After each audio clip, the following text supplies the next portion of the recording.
Ladies and gentlemen, we will now show a video message from Simon Clarke, Secretary of State for Levelling Up, Housing and Communities. I'm delighted to be with you virtually today in my new role as the Secretary of State for Levelling Up, Housing and Communities. I'm sorry I cannot be there in person as I would like, but I hope over the coming weeks and months I will get a chance to meet and talk to as many of you as possible as we work to deliver for our country and earn the chance to do so again at the next general election. I want to start with a simple core proposition. Levelling up matters. It matters economically, it matters politically, it matters morally.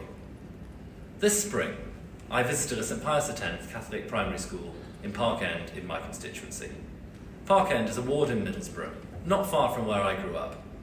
It's one of the most deprived communities, not just on Teesside, but in the whole of the UK.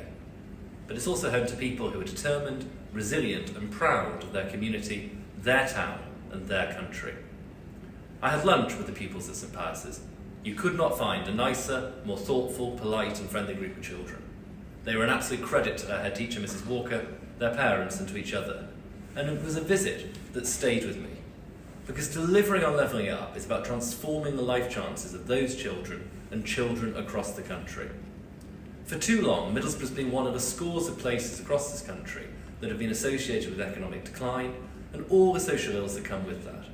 High unemployment, higher crime, and lives blighted by the fear of it, and lower life expectancy. I'll return to the Teesside story in a moment, but it has much wider applicability. For Middlesbrough, be it Blackpool or Burnley or other northern towns, and not just towns and cities in the north. I could equally well be speaking of parts of Glasgow, or the Welsh Valleys, or Jaywick in Essex, or Hastings on the south coast. Levelling up matters to all these places and more. The task of delivering it is the work of a generation.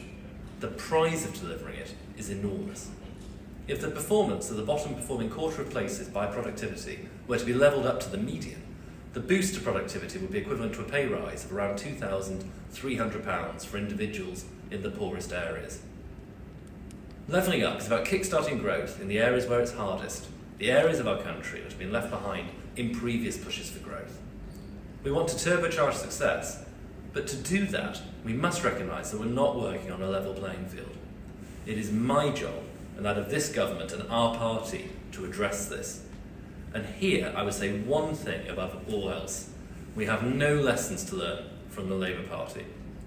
The legacy of the last Labour government on these questions was one of failure.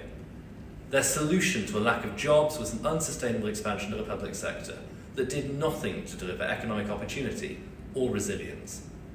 They squandered the opportunities of a time of global stability and affluence on gimmickry, ducking the hard challenges of public sector reform. Labour ignored the Midlands and the North when they were in power. For every 10 private sector jobs created in London and the South between 1998 and 2008, only one was created in the Midlands and the North. And they patronised and ignored the voices of Britain's left-behind communities in a way that reached its logical nadir in their arrogant response to the people's decision to leave the European Union, that was embodied by no one more than Keir Starmer. Labour is no longer trusted by the places that need levelling up the most. Instead, we've been given the chance to deliver for them. And so far, our Conservative government and Conservative local leaders across the UK have made excellent strides in this direction. The work done by my predecessors to get the Levelling Up mission off the ground means we're already seeing tangible change from Stoke to Teesside, and I'm absolutely determined we should continue in this fashion. But we must also go further, be bolder, and be more ambitious. We must continue to help rejuvenate our local areas, support our high streets, and re-instil a sense of community. But we must also take more fundamental action to unleash our local economies, drive growth, and boost opportunity too. In delivering this agenda, I'm fortunate to have the support of a truly brilliant ministerial team.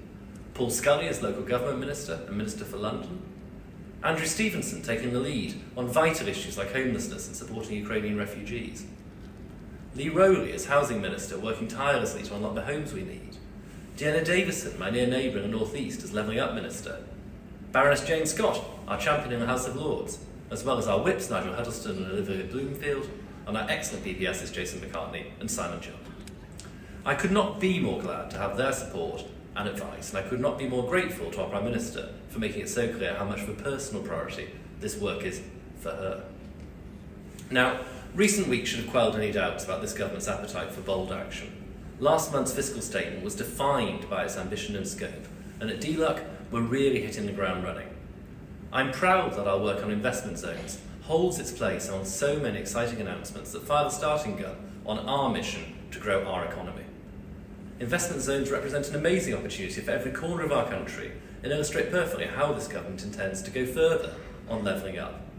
They're a truly exciting and meaningful offer to help accelerate homes, development and enterprise across the UK. They'll bring jobs and opportunity to the areas that need them most, boosting growth on local people's terms. They will roll back the bureaucracy that shackles our local economies to bring homes and jobs to families across the UK. We remain committed to the same outcomes we've always been clear on the environment and beyond, but are determined to speed up the processes to get growth going. Investment zones are ultimately defined by three things. The first is consent. We're absolutely clear that these zones must be led by the people who know best what their area needs and what it does not. There will be no top-down imposition of these arrangements on anywhere that does not want them. Don't get me wrong, I'm passionate about the benefits that these zones can bring, and I will advocate for them wherever I can. But ultimately, if local people decide an investment zone isn't for them, then that will be the final word. The second principle is a targeted and precise action. Investment zones will target specific and effective sites that would benefit from accelerated development and a tax structure that incentivises investment. This is a practical proposal for change. Which brings me to the third principle of pragmatic acceleration. This is an outcomes-focused policy that seeks to accelerate investment, development and growth. That means finding where things can be sped up and doing it, not revisiting already shovel-ready projects and slowing them down. I'm delighted we've already got the portal open for local areas to submit their applications to get an investment zone in their area. And let me give you a sneak preview conference.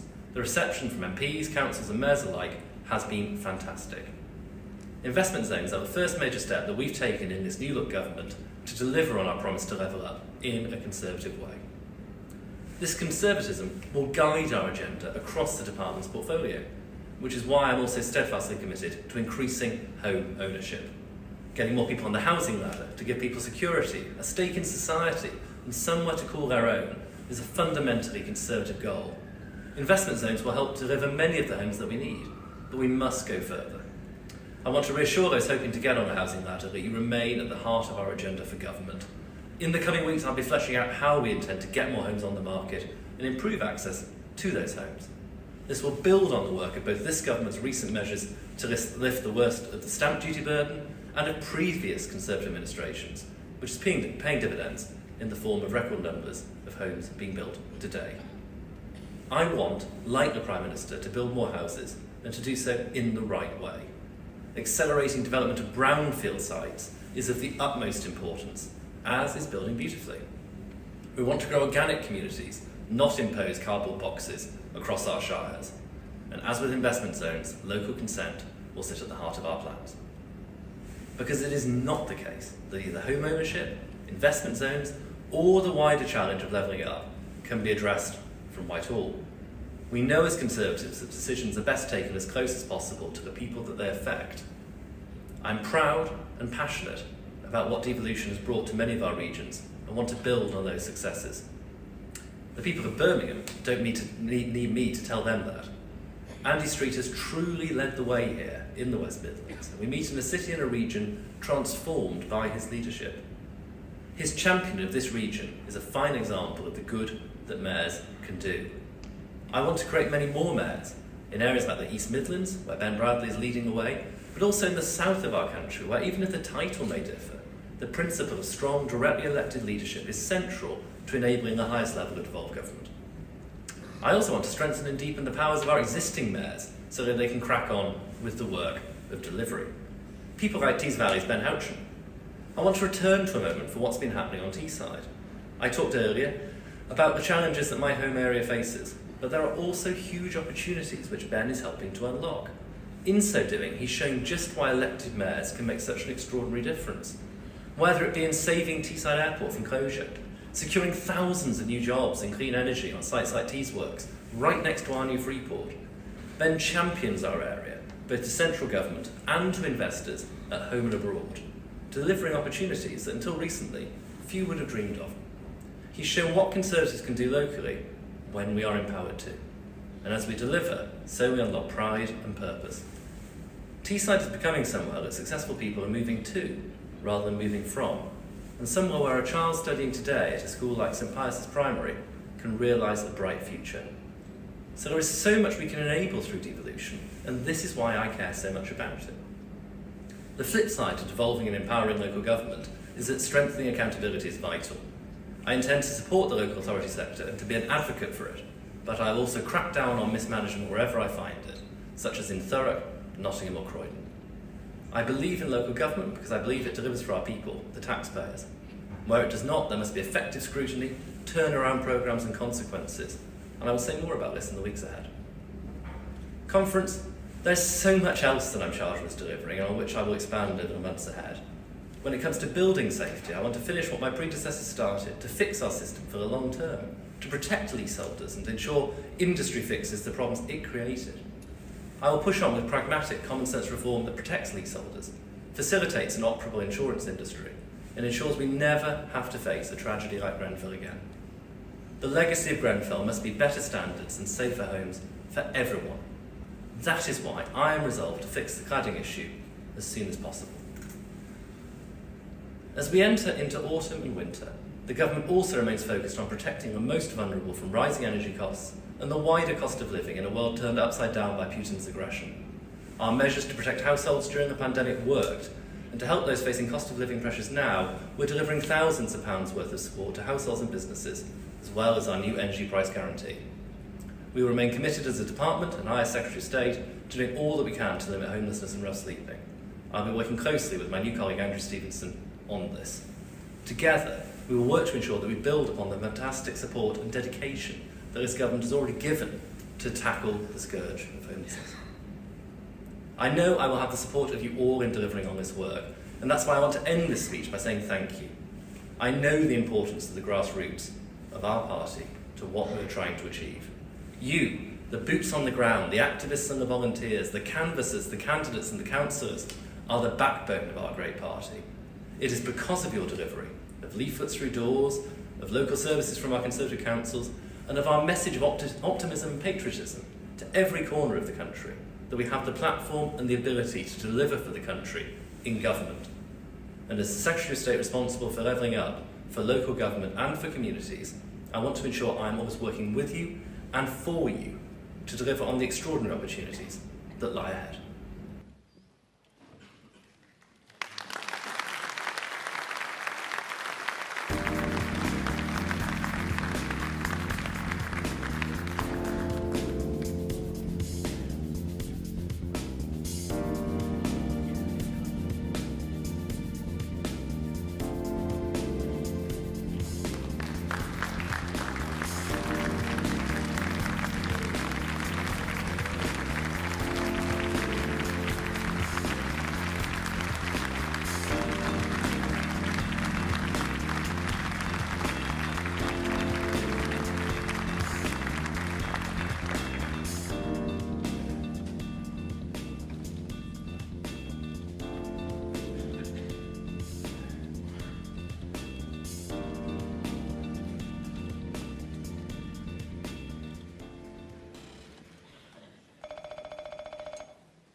Ladies and gentlemen, please welcome the Chancellor of the Exchequer.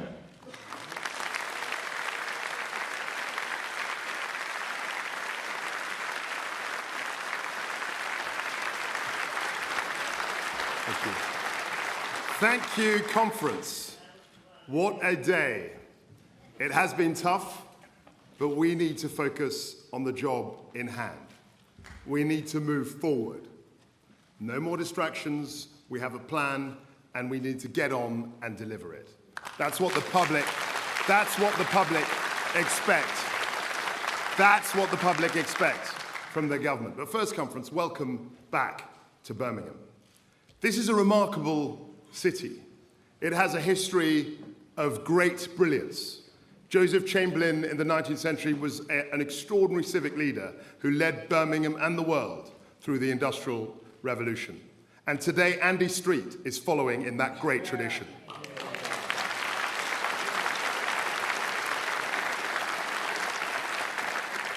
Grafts and grit turned this small town first into a thriving industrial market, then into one of the centres of the Industrial Revolution, which powered and grew not just the British economy, but provided the new technologies that changed the world forever. The Industrial Revolution was one of the most monumental transformations in human history, and it began here, with determination and application. Those Britons built a thriving economy. They inspire me today. They remind us that in Britain, with the British people, absolutely anything is possible. Our plan today focuses on the same bold sentiment, the same inspiration, to deal with the challenges of today by giving people the tools they need to thrive tomorrow, to get Britain moving. We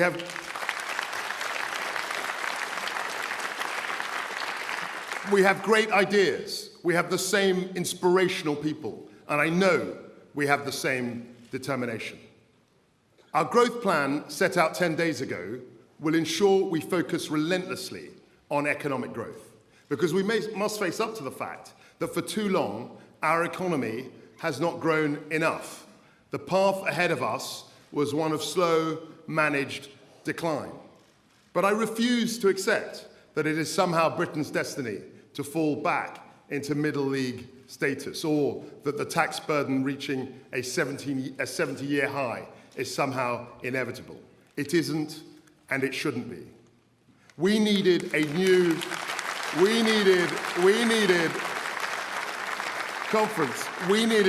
approach focused on raising economic growth, because that is the only real way to deliver opportunities, to deliver higher wages, to deliver more jobs, and crucially, to deliver that revenue to fund our precious public services.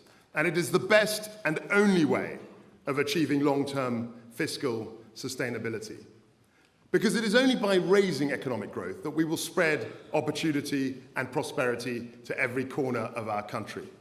With economic growth, everybody benefits, and I mean everybody. While we all believe in growth, we as Conservatives also believe that it is an important principle that people should keep more of the money they earn. I don't need to tell you that. I don't need to tell you that. I don't need to tell you that. That isn't radical, that isn't irresponsible. It is a deeply held belief that we all share as Conservatives. We were faced with a 70-year high tax burden. We were confronted with low growth, and the path we were on was clearly unsustainable. So that's why we are cutting taxes for working people. That's why we will reverse the national insurance hike on the 6th of November. And that's why we will bring forward the 1p cut to the basic rate of income tax by 1 year. That's why we will take 200,000 people out of paying stamp duty altogether. Taken together, this is what our support will do for all our people. Thanks to our energy intervention, a typical person in a semi-detached property will save £1,150 on their energy bills this winter, on top of the £400 discount. And if they are earning an average salary, they will benefit from an additional tax cut of around £400. That is almost a £2,000 saving this year alone. But I can be frank, I know the plan put forward only 10 days ago has caused a little turbulence. I get it. I get it.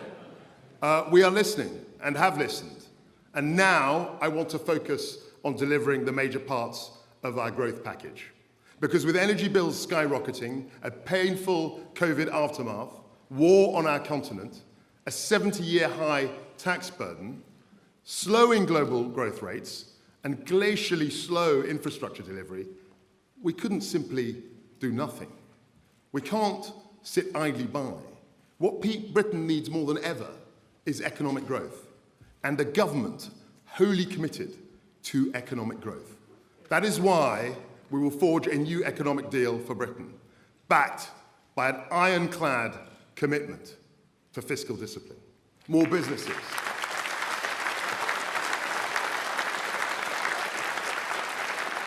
More businesses, more jobs, higher pay, more money for public services. Because we cannot have a strong NHS without a strong economy.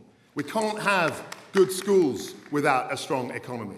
We cannot fund our armed forces without a strong economy.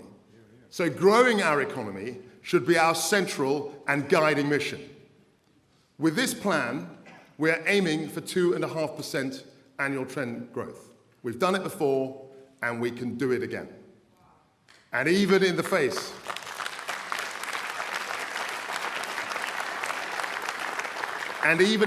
of extreme volatility in global markets, with major currencies wrestling an incredibly strong US dollar, and longer-term trends from demographic change to climate change, we will show that our plan is sound, that it is credible, and that it will increase growth. That is our pledge to the people of this country.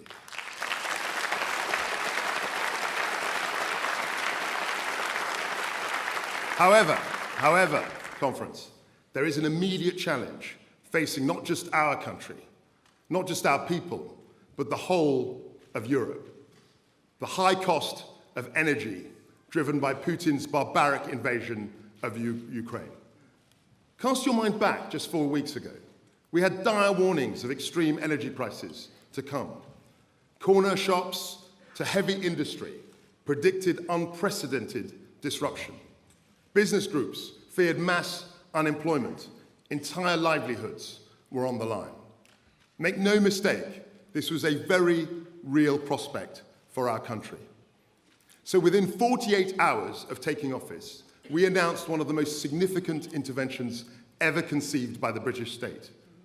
Annual energy bills of up to £6,500 from next year were staring us in the face. Everybody was worried.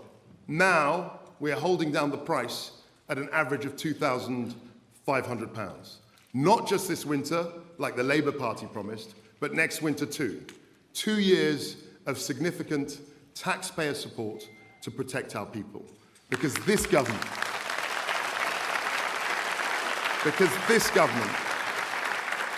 will always be on the side of those who need help the most.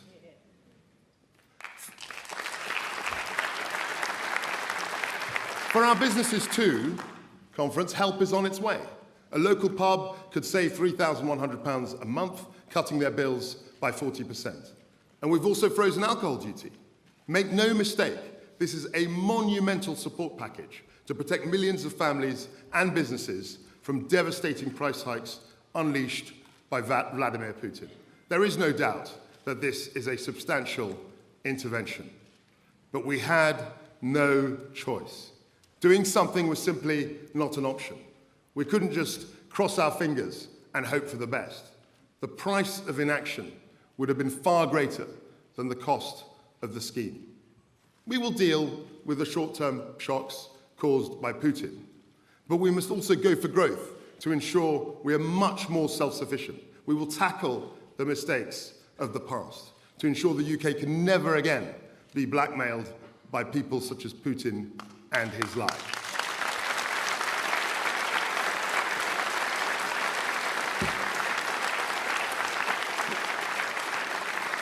When COVID hit our shores, we were right to intervene to protect lives and livelihoods. And I can say in all sincerity that we went into that crisis in a much better position because of the action we have taken over the last decade. Because of successive Conservative governments, the UK now has the second lowest debt to GDP ratio in the G7. And throughout this urgent endeavour of ours to protect Britain from high energy costs, and in response to the urgent need to grow our economy, we have taken the appropriate action. Our entire approach will be underpinned by a strong institutional framework which enhances growth in our country, including our independent Bank of England and Office for Budget Responsibility. We will have a strong fiscal anchor with debt falling as a proportion of GDP over the medium term. That is the Conservative way. But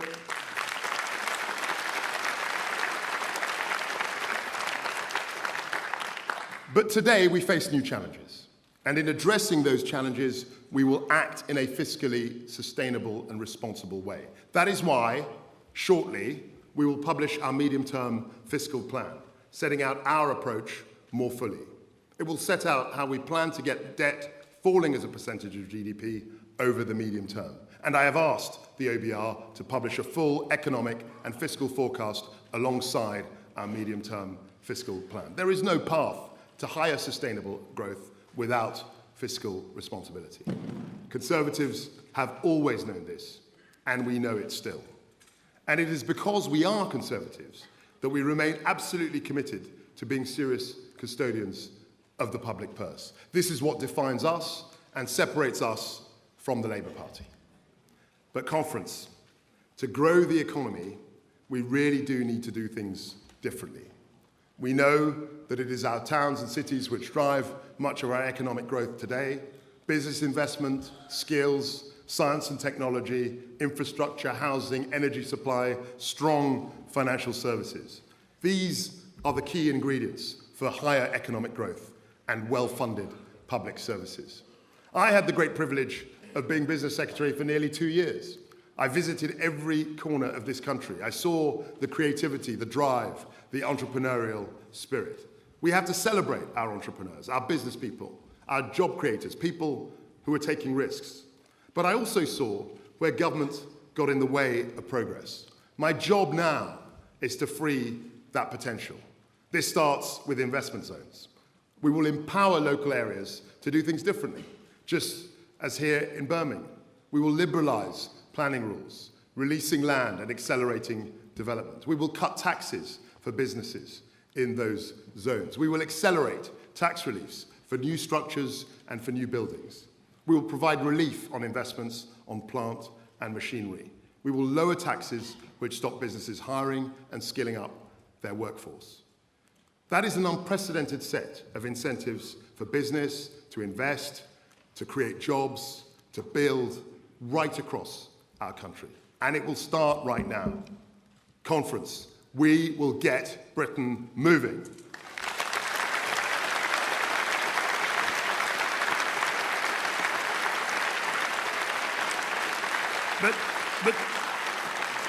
But too often regulation holds business and Britain back. Stifling red tape puts up too many barriers for entrepreneurs looking to scale up. There are too many rules for small business owners who want to take on an apprentice. There are too many burdens on our finance sector, stopping it from investing in key projects. And when Britain's innovators, job creators, entrepreneurs, and risk takers are held back, so is Britain. That is why we will review, replace, or repeal retained EU law holding our country back.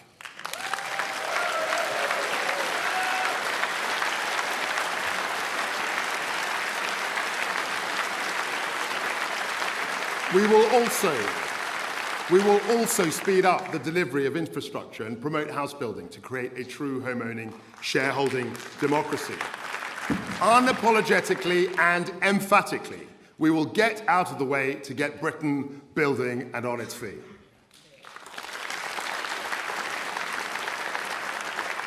Over the coming days and weeks, we will forge ahead and break down the barriers that have held our country back for too long. On childcare, agriculture, immigration, planning, energy, broadband, business, financial services. Sensible economic reforms to produce more of the products and services we need to drive down costs, to create jobs, and to generate higher pay and productivity. And when it comes to those who would hold us back, we will act. Pernicious strike action disrupts the lives of British people and slows down our economy. It stops children going to school. It stops parents from going to work. And it stops people from getting the vital care that they need. Action which slows down our economy cannot be the policy of any serious party serious about growth. And a party which is not serious about growth can never be considered fit for office.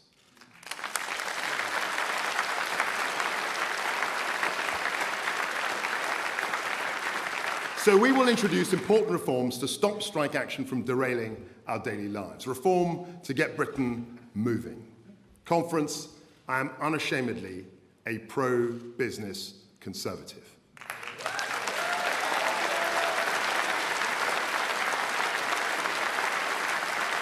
I know that the interests of business and hard-working families are not in conflict.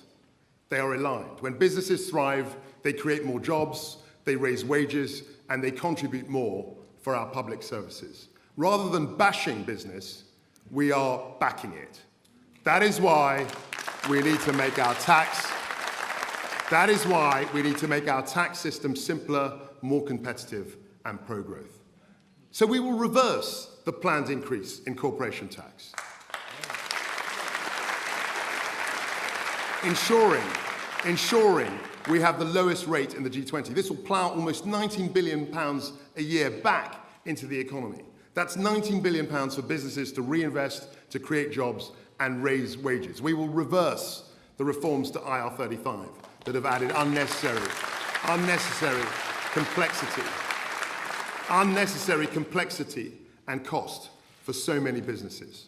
We will maintain the £1 million annual investment allowance, giving 100% tax relief on investments in plant and machinery. For over a decade, the Conservative Party has stood up for working people in this country. Since 2010, we have delivered the lowest unemployment since the 1970s, 1 million new businesses, more than doubling the tax-free personal allowance. We've taken 2 million of the lowest paid out of paying tax altogether. The national living wage, boosting the pay packets of the lowest paid. Fuel duty, frozen for 12 years. The £1,000 uplift in universal credit, making sure work always pays. These are great achievements, conservative achievements. And let us not forget, when this party came into government, we were met with the full force of Labour's economic incompetence. No money left, taxes raised, record unemployment. We reversed that story of national decline. But even after 3 election defeats, they still haven't learned their lesson. The Labour Party would have you believe that every penny you earn should go straight into the government's coffers. The Labour Party believe that they know how to spend your money better than you do. The Labour Party believe that they can tax their way to growth. We don't believe that. We believe in low tax, high growth, and fiscal discipline. We are conservatives.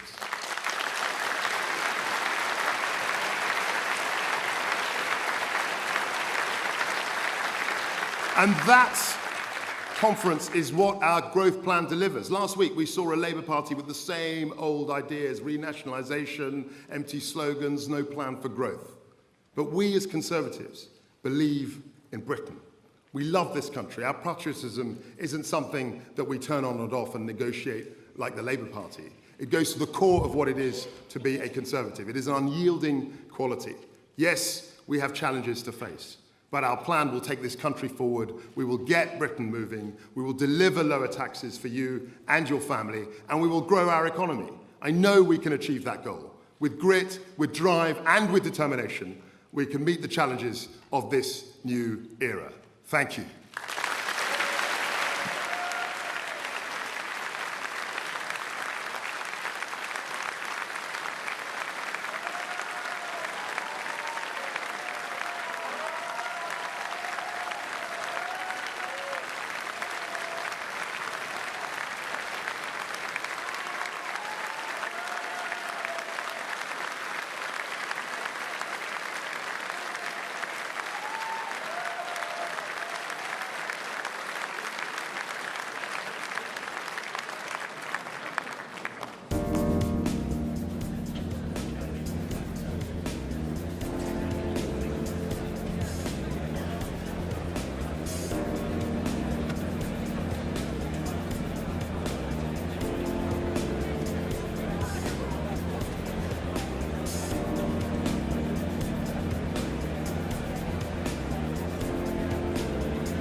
Ladies and gentlemen, please welcome Secretary of State for Digital, Culture, Media and Sport, Michelle Donelan.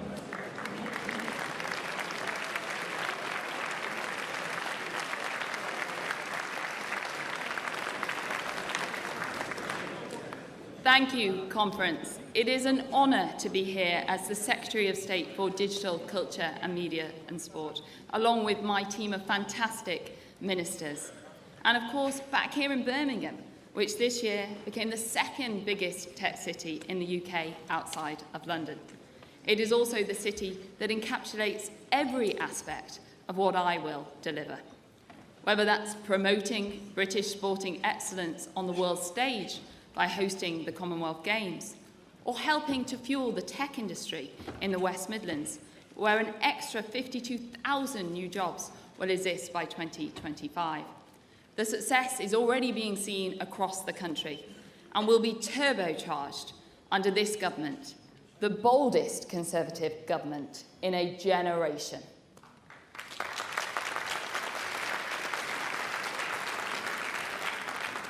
And I will be ensuring that my department is at the heart of this as a true engine of growth in the UK.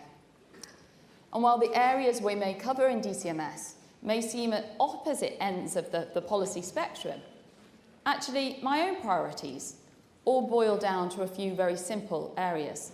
Common sense goals, if you like. Because in everything that we do, I want us to create, connect, and also protect. Create more highly paid tech, digital and creative jobs that will provide genuine opportunities for you and your children. This will be the beating heart of our mission to grow the economy. I will also work to connect communities up and down the country to better deliver broadband, 5G and phone signal. It is fundamentally wrong that in today's age we still have people living in rural communities that find it difficult to get a phone signal to call their loved ones. And this is going to change.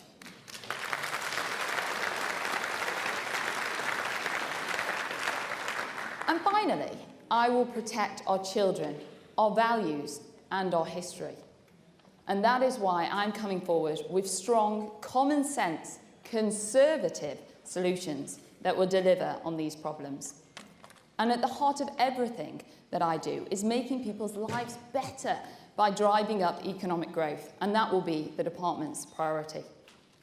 But to create jobs, to connect communities, and to protect our British values, we do have to be unashamedly conservative.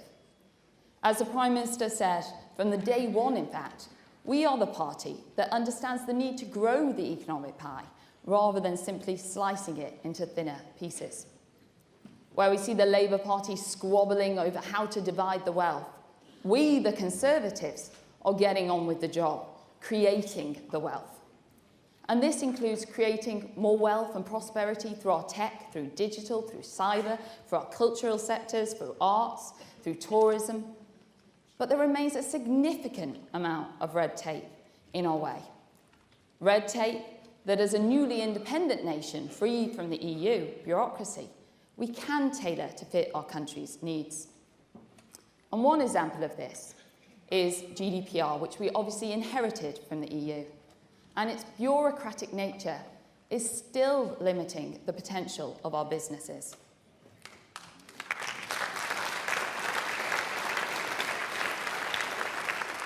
So much so that researchers at Oxford University found that businesses' profits were actually capped by 8% because of GDPR. In a survey that my own department did, 50% of businesses told us that the EU mainly one-size-fits-all GDPR system had led to excessive caution amongst their staff when handling data. We even, in fact, believe it or not, had churches write to the department pleading to us for change so that they could just send out our newsletter to their own communities without worrying about breaching data rules. Conference, this is mad.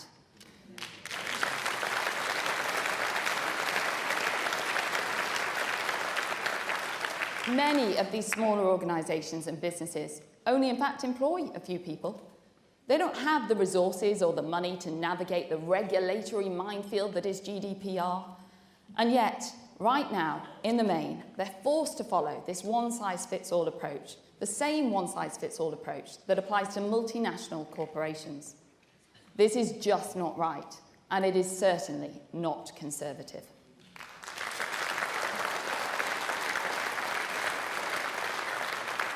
And that is why today, conference, I am announcing that we will be replacing GDPR with our own business and consumer-friendly British data protection system.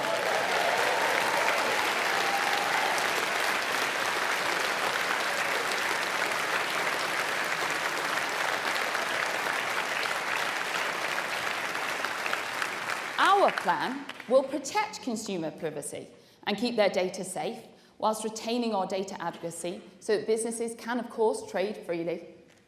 And I can promise to you here today, conference, that it will be simpler, it will be clearer for businesses to navigate. No longer will our businesses be shackled by lots of unnecessary red tape. At the moment, we all know we have a shortage of electricians and plumbers and other skill sets, yet GDPR ties them in knots with clunky bureaucracy. In its place, we will go further than we have said before, because we will co-design with business a new system of data protection that will look to those other countries who manage to achieve data adequacy, but they don't have GDPR, like Israel, Japan, South Korea, Canada, and New Zealand. Our new data protection plan will focus on growth, on common sense, on helping to prevent losses from cyber attacks and data breaches, while also protecting data privacy. This will allow us to reduce the needless regulation and business stifling elements, while taking the best bits from other countries to create a truly bespoke British system of data protection.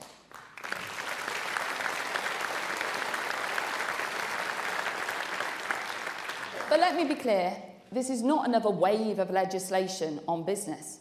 Business won't have to wrap themselves up in complicated legislation. This is about simplification. In fact, it is the government seizing the opportunity to support our job creators. And I will be involving them right from the very beginning, starting in the design, so that together we can create a tailored, business-friendly system, one that protects the consumer, protects data advocacy, increases the trade, and that also is a good data protection system, but enables us to create and increase productivity and avoids the pitfalls of a one-size-fits-all system. It is truly time that we seize this post-Brexit opportunity, that we unleash the future growth potential of our British business. We can be the bridge across the Atlantic and operate as the world's data hub. But conference, you also know there is much more to DCMS than just data. And as someone who is passionate about grassroots sport, especially having Melksham Town Football Club and Chippenham Town Football Club in my constituency, I've seen firsthand the impact that they can have on local communities. And I could not be more happy to be the Secretary of State in charge of sport at a time when British sporting excellence truly is all around us. Our heroic lionesses, well, they inspired millions of girls and football fans across the summer, kicking off a new era in women's football. The world also watched in awe as the Commonwealth Games took the nation by storm, exhibiting the very best of British talent and culture. And what's more, this Conservative government didn't just deliver the Commonwealth Games on time and on budget. We delivered it on time and under budget.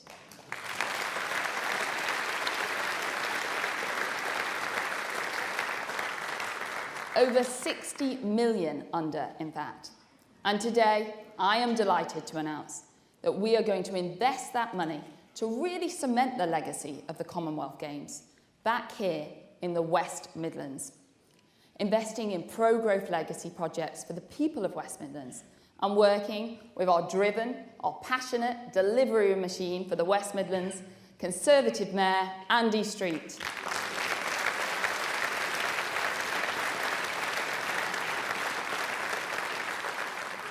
So while the Labour Party tried to choke growth in the West Midlands by backing crippling rail strikes, we're getting on with the job of injecting investment and producing growth, not just here but around the country.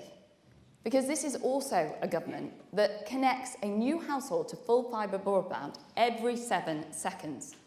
And rolling out good broadband and high 5G has the potential to revolutionise our country's economy, accelerating growth, jobs, and improving the quality of life for millions of people.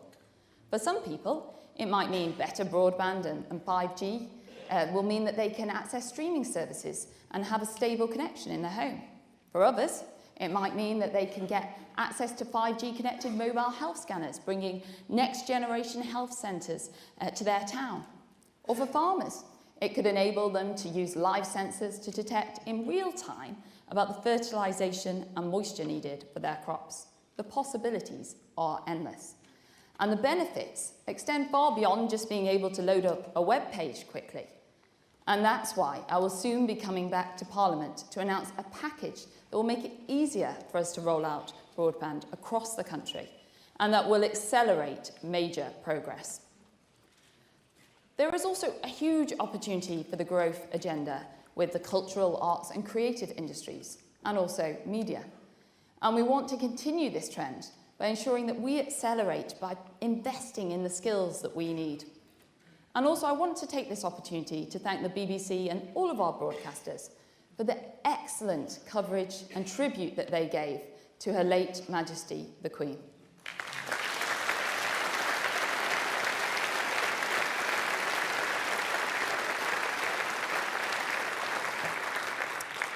Another area of growth is tourism, which is booming. By reintroducing VAT tax for shoppers from overseas, it will boom even more. And we will replace the old paper-based system with a modern digital system that will come into place very soon. Now, the final part of my plan for DCMS is built on the soundly conservative principles of protecting the things that we love, rather than tearing them down. As a former Children and Families Minister, I know firsthand that there is no greater duty than protecting children, especially as they browse online. Our party is founded on the principle of stronger families, and a stronger family means a stronger country. And as a basic building block of a strong family, I would argue it is ensuring the safety of children.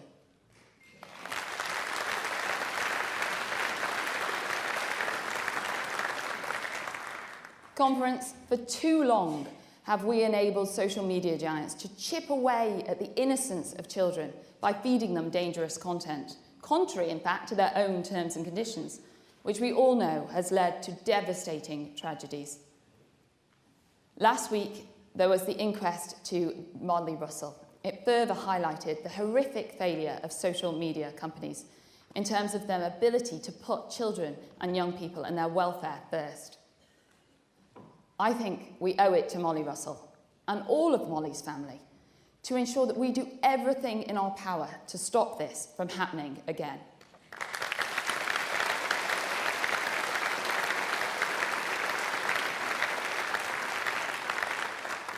Our online safety bill must be the answer, and I will make sure that the bill's key objective really is ensuring that social media companies protect children online.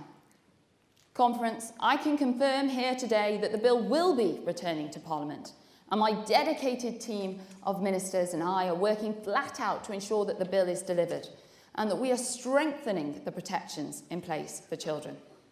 But rest assured, Conference, that I'm also making changes to the bill in relation to freedom of speech for adults.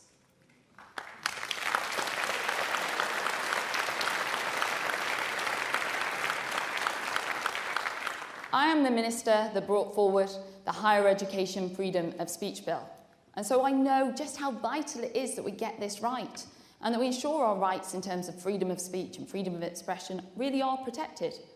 And there needs to be more accountability, of course, and there needs to be more transparency for users. So I will be bringing forward these measures in the bill to ensure that this is the case. Freedom of speech underpins our very British democracy. We are, in fact, a country with a long history of supporting and exporting free speech. In many ways, Britain is the home of free speech. It is the beating heart on which all of our freedoms rest. So let's remember, protecting children online and protecting the free speech of adults do not need to be at odds with one another.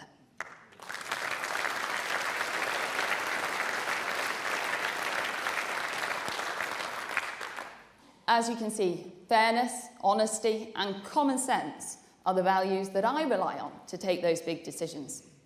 I'm an evidence-based politician, and over the coming months, you will see that I'm certainly not afraid to tackle the big issues and make the big decisions. And one thing is for sure, I will ensure we stick to our conservative principles to make people's lives better and also fairer. Because we are the party that delivers high-paid jobs in tech and digital so that our economy grows. We are the party that connects our country to fast broadband and 5G so that families and business can prosper. And we are the party that protects British culture and institutions with common sense. This bold Conservative government is going to accelerate our delivery and stand true to our principles. So thank you, Conference.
Please welcome Kemi Badenoch, Secretary of State for International Trade.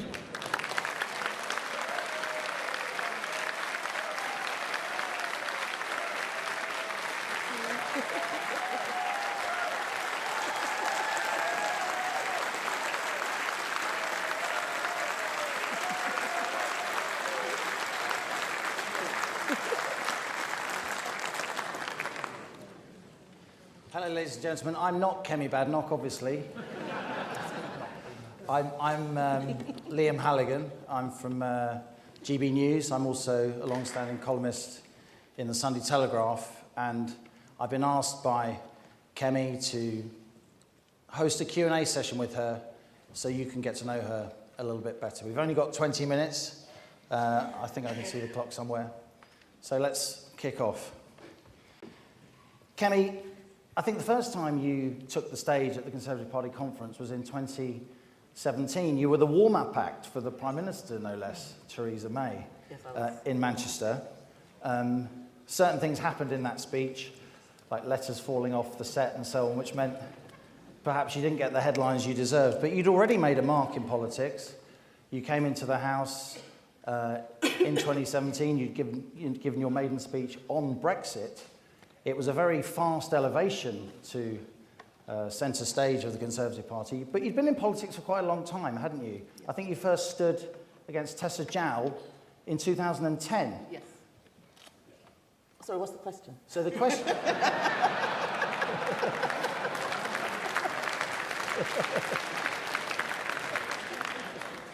So I guess the question was, how did it feel after quite a long time to stand up and address conference on that day? Absolutely terrifying.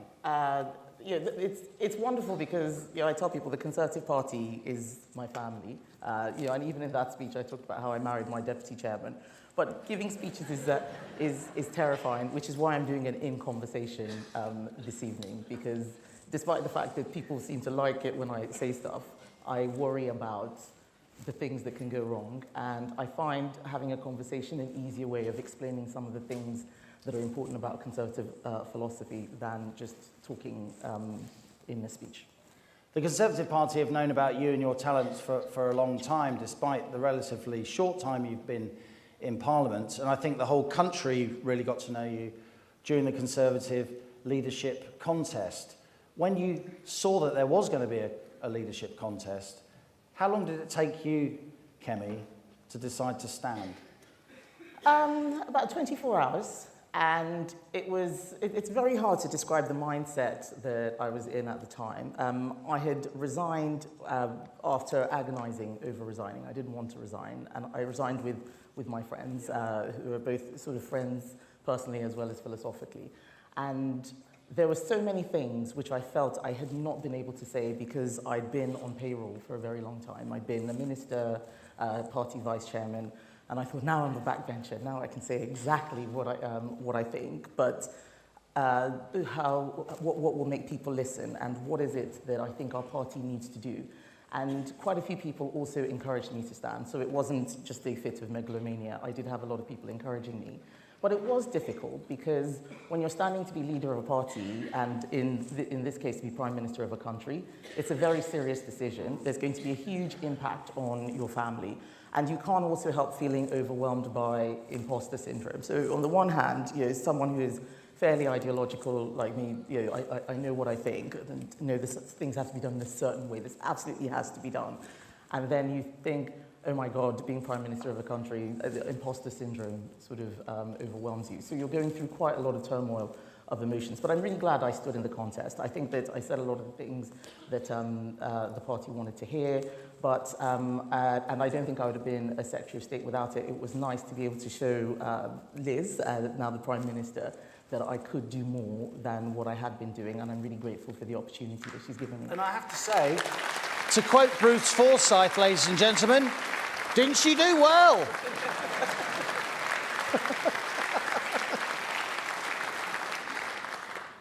Tell us a little bit about your early life. You were born in the UK, but then you very quickly went back to your family in Nigeria. It wasn't just a passing thing. You spent your childhood in Nigeria. You had a properly African childhood. How did that impact your political philosophy, your ideology? How did that impact your drive to get to the top of British politics? Significantly. Almost everything that I think is formed from having grown up in a developing country. And I mean, my political philosophy is probably Roger Scruton plus Thomas Sowell, for those of you who know who those authors are. I'm a child of both of those two men. That's what I think about the world. And growing up in Nigeria meant that I had experiences that can't be taken away by poor arguments. So I was born into a relatively wealthy family, but we lost all our money. So people are often confused when I talk about growing up in poverty, but I experienced both, which means I'm terrified of inflation, because inflation wiped away everything that my... And you understand financial insecurity. Exactly. In a way a lot of people in our political class and our media class don't.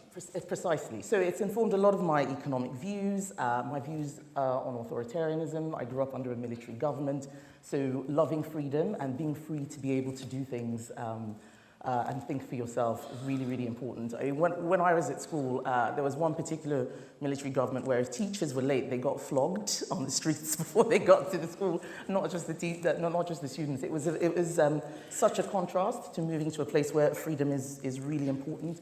But also even things like free trade and learning that you can't buck the market, you know, the iron laws of supply and demand. You would get, you know, export controls and capital controls, and all of a sudden the currency would go haywire. So a lot of very strong views on economics, but also even, and I know that it's been covered a bit, some of the comments I've made in earlier panels about immigration. My views on immigration were formed by my father, who was a GP, not being able to hire medical staff because all of them had come here or gone to the US.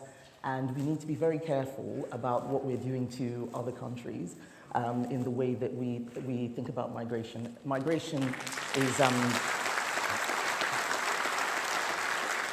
I don't think we should talk about immigration as if people are economic units. They are more than that. And when people come to a country, there is a contract that's being made about joining an existing society, and we need to think about it more broadly rather than people come here to work and make us wealthier or look after our elderly. There's something more that's going on, and I'm hoping that we can have a much better conversation about immigration than the one we've been having in this country. And I speak as a first-generation immigrant, so I know that there are a lot of things that's probably easier for me to say than others, and I think that I should use my voice to have a civilized conversation about what kind of country we want to be.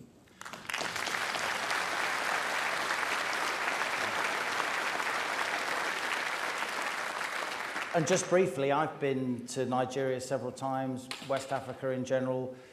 Nigeria is an incredibly dynamic, entrepreneurial place. It's full of very, very, very talented people, but it's also a place which, with all respect, and I say this with a lot of respect for Nigeria and West Africa in general, it needs leadership. And I guess that's another lesson that you learned from living in Nigeria. Yes, good leadership, a respect for institutions, a respect for the rule of law, all of the things that make the United Kingdom great. And we know that our country is great because every day we see, you know, thousands of people trying to get here. And it's one of the reasons why I'm so frustrated with the narrative about how terrible the UK is and how everything we do is wrong. And it's quite striking to hear people talk about their own country in this way. Many people who you would consider part of the establishment,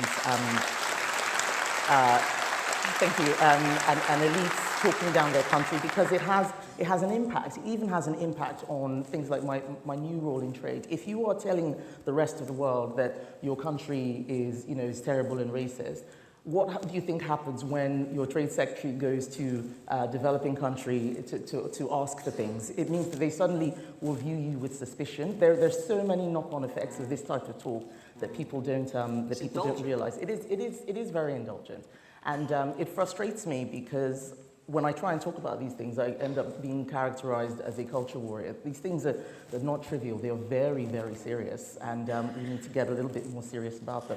Our economic problems and our cultural problems, as we think, they are quite interlinked, and separating the two isn't necessarily helpful in terms of finding a way forward. Now, as I've got to know you over recent years, I've come to understand that you really are a politician with a hinterland. You're a trained engineer. You really know your way around coding and computers and so on.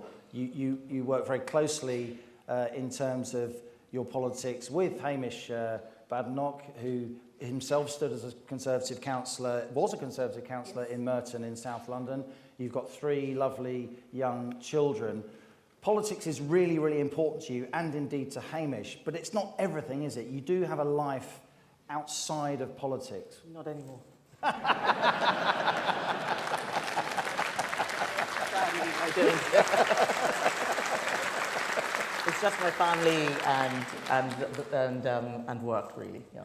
But you did do things before you came into Parliament. How important is that you had a career in your own right? You weren't just you didn't just go from a PPE course to become a SPAD and then into politics. No, I actually think a lot of the things I did just before and during university helped shape me. I mean, anyone who watched the leadership hustings would have heard me talk about McDonald's 1,000 times. Yeah, that was my first job, and it had a profound Were you any good? impact. No, actually, I wasn't, because I never got the stars. Oh, you didn't get the stars? No, so it was not my, it was not where my core skill set lay. Was it the fries station you didn't perform, or the shakes? I was very bad in the kitchen, but I was okay with the money. Hamish is a great cook. Yeah, he is. And so jobs like that, having grown up, as I said, in a family that was wealthy and didn't have to do things like that, that really shaped me, and I had to do lots of temp jobs. I had an apprenticeship before I went to university. So all of those things influenced me. And then after my degree, going into software consulting and working in banks, it just sort of gave me a little bit of a broader sort of job history before politics. But you made your way into politics, onto the candidates list. Many people here and Conservatives across the country will be very grateful for that. I think somebody called Francis Maud played a role. Yes, so Francis Maud, actually, it was my trade minister. I don't know if I thought you were going to ask me questions about trade, Liam. We're coming to it. Okay, fine. So actually, I met a man at a party, a Christmas party for the Young Conservatives, whose name's Conor Burns, and he said, "I think you're amazing. You should meet the party chairman," who was Francis Maud. And Francis Maud said, "Oh, you should really think about becoming an MP." And it's really funny because Conor Burns is, of course, now my junior minister in the Department for International Trade. We won't make that mistake again. It's fantastic having him working with me, because I actually wouldn't be here if we hadn't had that conversation. I went into that room, I didn't know anybody. And it's one of the examples of how our party is so welcoming to so many people. And just having somebody say, "Hello, who are you?" and have a conversation. And then 17 years later, here I am. You do now have a big, hefty role in Cabinet, the trade portfolio. I think you were in the States last week, yes. Trying to drum up business for the UK, banging the drum, as you say. Tell us about what you want to try and achieve during your time as Trade Secretary, Kemi. So the Prime Minister has given me a mandate. You all know that we have a growth plan, and the Department for International Trade is integral to that plan, and I'm going to do everything to help her deliver on her agenda. I fully support the Prime Minister 100%. I think that we do. I do. I think. I think we do need to make sure that the Conservative message around the economy is one that doesn't get lost in a lot of the media storms that we see. So yes, trade is going to be very important. I am trying to shift the Overton window of trade as we see it beyond trade deals. So everyone thinks the Department of International Trade does trade deals. So trade deals are great, but they're not the only thing. Trade deals are like the motorway. It's fantastic, you get them built, but if the cars aren't going back and forth, then you might as well not have built them. Yeah. And the going back and forth is exports and investment. You know, we have a new investment minister, Dominic Johnson, who I'm delighted to hear has joined the team with James Duddridge and Conor Burns. And I think we're going to be a fantastic team, but we're going to be working not just on signing deals, but making sure that people are actually using them, making sure that our businesses are able to get their goods out there, that people want to invest in the UK. And what I learned in the US is that people really love our country. They think that this is a safe place for them to invest their money. The US is the single biggest investor in the UK without a trade deal, 459 billion. And 17% of our trade. Absolutely. 1.5 million Brits work in, go to an American company every day. So trade deals, yes, they are essential, but actually making sure that we stop people from creating new regulations outside the trade deal that will harm our businesses. It requires quite a lot of day-to-day dialogue. It's not exciting. A lot of it's very technical, dealing with the WTO, but it makes a difference to everyday people. It helps businesses grow, and it means that we continue to develop our reputation in the world. And so that's what I'm going to be doing as Trade Secretary. Even before Brexit, of course, the majority of our trade was outside of the EU. We were unique in the EU in that sense, which is one reason why the customs union, in the eyes of many, I know you, wasn't suitable for the UK. But of course, Europe remains, doesn't it, a major trading partner. So I guess you'll be spending quite a lot of your time talking to EU members as well. Yes, that's right. And just because we're not within the single market doesn't mean that there aren't other things that we can do. So for instance, I know that we have an investment partnership that we're working with Norway on, for example. There are loads of individual partnerships that we can have. And even though the US is not doing any trade deals at the moment. We are able to have a memorandum of understanding with states, so we can do mini trade deals with the 50 states of the US. And one of the things that I'm more worried about is that the entire world is becoming more protectionist, whether it's the US focusing on Buy America or other countries subsidizing their markets. You look at what China is doing. We need a level playing field in order to have good free trade. And trade is not just, the primary purpose of trade in my view is as a tool for prosperity, but it's not just for prosperity. It's also a tool for security. When you look at food security or even energy security, our trade policy is going to have an impact on how we live our lives far into the future. What are the critical minerals that we need to get to ensure that we can build electric vehicles, for example? Are we going to get locked out of those regions because China and Russia got there first? We mustn't allow anything like that to happen, and it's going to require a very front-footed trade team and a trade policy from the UK that is global and outward-looking, but making sure that we still stay in a close relationship with our existing allies. Now, you're a member for Saffron Walden, of course, beautiful North Essex market town, distinguished... Liam is a constituent, which is why, that's why I asked him to do this. Former members for Saffron Walden, of course, have included Deputy Common Speaker Alan Hazelhurst and indeed nobody less than R.A. Butler, That's right. who is, whose grave is next to the beautiful Saffron Walden St Mary's Church. Just give us a little bit of your sense of how important education has been to you in getting you where you are now and your passion for education. It's been absolutely vital. It's a cliche to say so. I would not be here without the very good education which I had supported, of course, by my parents and their philosophy that it was the most important thing. And when you see just how many people around the world struggle to get a good education, you don't take it for granted here, but it's also the reason why I'm of the view that we need to have rigorous standards across the board in all our schools, and also give teachers the tools that they need to make sure that we can educate our children so they're the brightest and the best.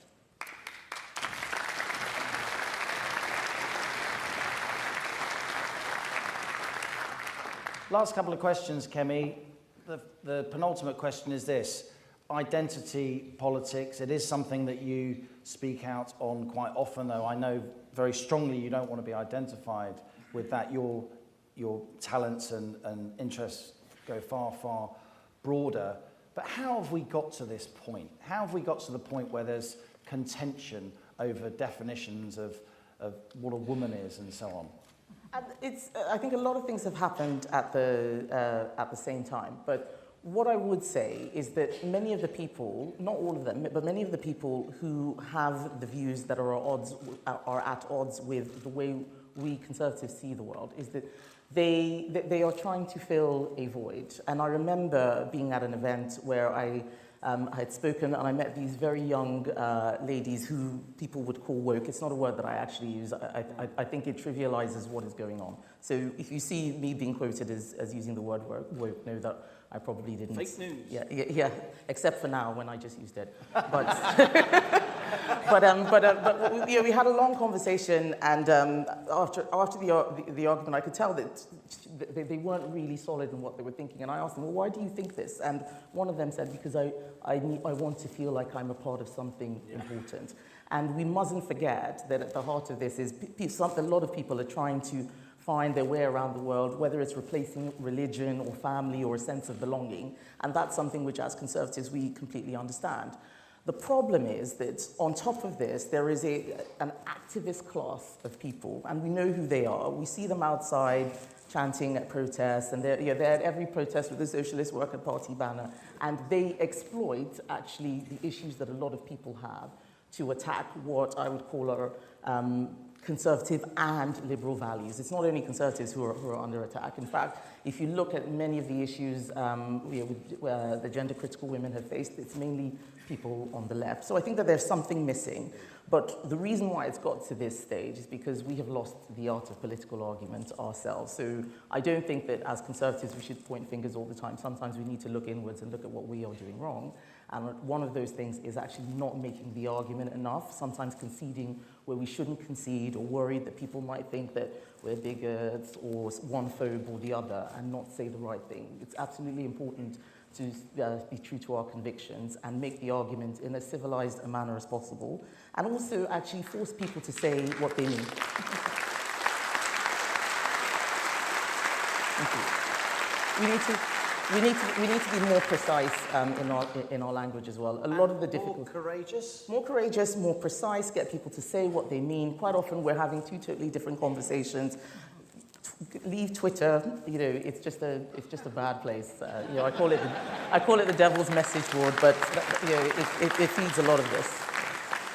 And also, you know, and I do consider myself on the liberal part of the conservative wing, but I think sometimes people don't understand our views of liberalism and liberty, and they think that it's the freedom to do bad things. And we must make sure that when we're talking about freedom, it's not the freedom to do bad things. It's the freedom to live your life as you choose while respecting the dignity of others, and always being cognizant of those who have a different point of view.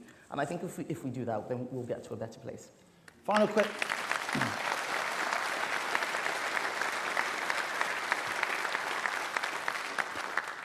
question, Secretary of State, because we are almost out of time. I know from conversations with you and indeed with the Prime Minister and Chancellor over many years that you share with those two a lot of the same values about the economy, about how we get growth going, the importance of growing the cake rather than arguing always about an existing cake.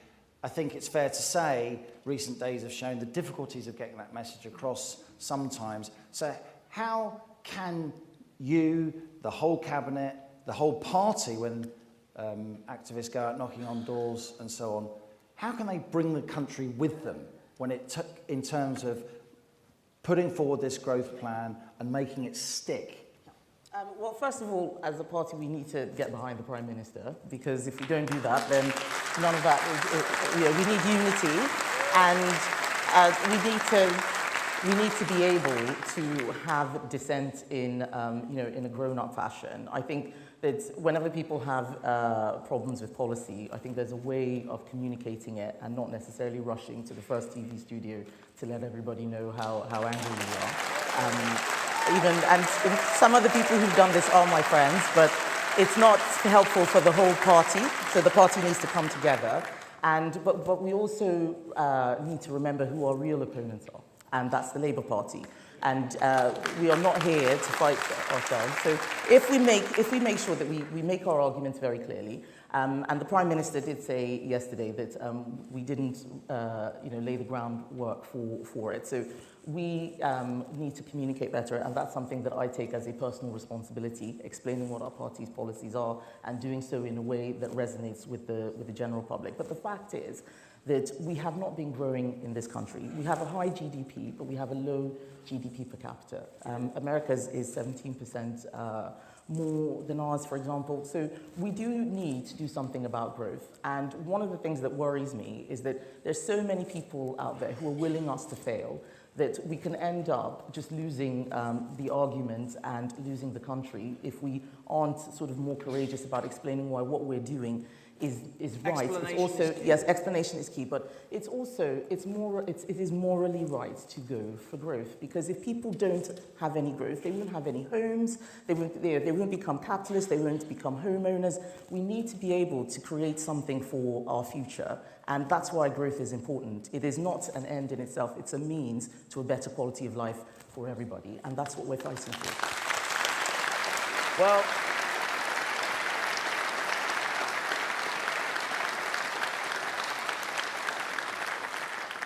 Kemi Badenoch, MP for Saffron Walden. Didn't I mention Saffron Walden? Secretary of State for Trade. I've really enjoyed talking to you today. Thanks to you for asking me. Thanks to GB News for giving me time off in a very busy day. Ladies and gentlemen, Kemi Badenoch.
Please welcome Secretary of State for Environment, Food and Rural Affairs, Ranil Jayawardena.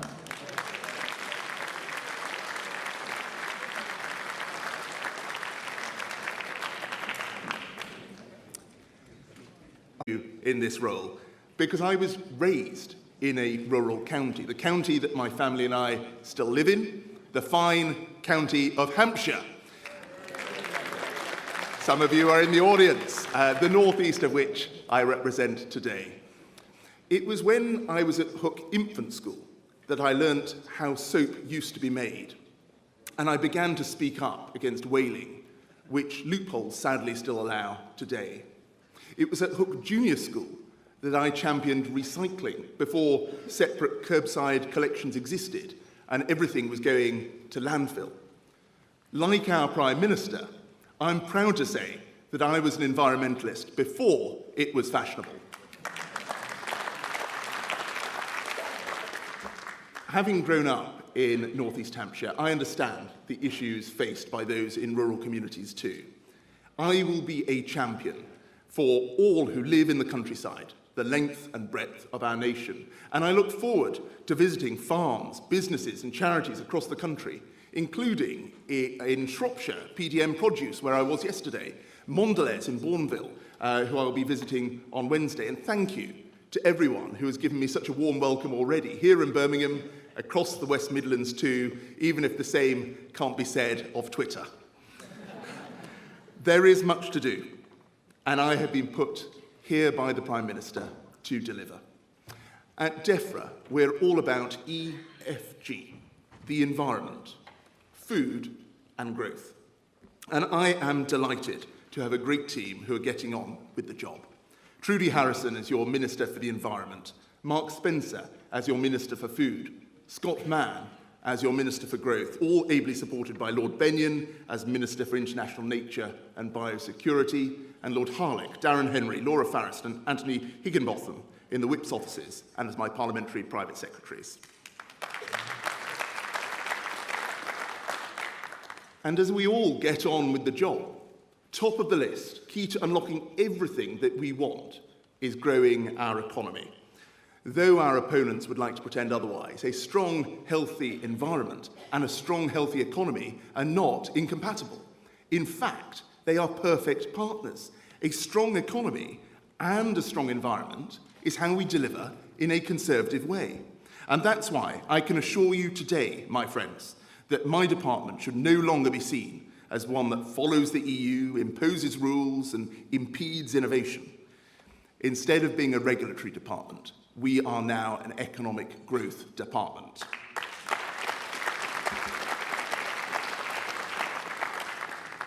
Food and drink is our largest manufacturing sector. It's bigger than automotive and aerospace put together, with a presence in every constituency across our great country. The opportunity for growth is enormous, and it will bring jobs, skills and prosperity to people across the nation. Now more than ever, we know the importance of food security. It is crucial for our national resilience, and we must boost it further still. British food and farming are the best in the world. Premium products that should not just be enjoyed at home, rather they should be championed around the world. And here at home, we should be able to buy British with confidence and with pride. Yes. But to do that, we need to tighten up our labelling. We have some of the highest animal welfare standards in the world. Shoppers vote with their feet and choose to buy British for just that reason. And yet, did you know that Danish pork, processed in Britain, can be sold as British? We don't have to bow the knee to every bureaucratic Bonaparte in Brussels anymore. Haven't we taken back control? That is why we are working with supermarkets and producers to improve the data that they collect on where our food comes from.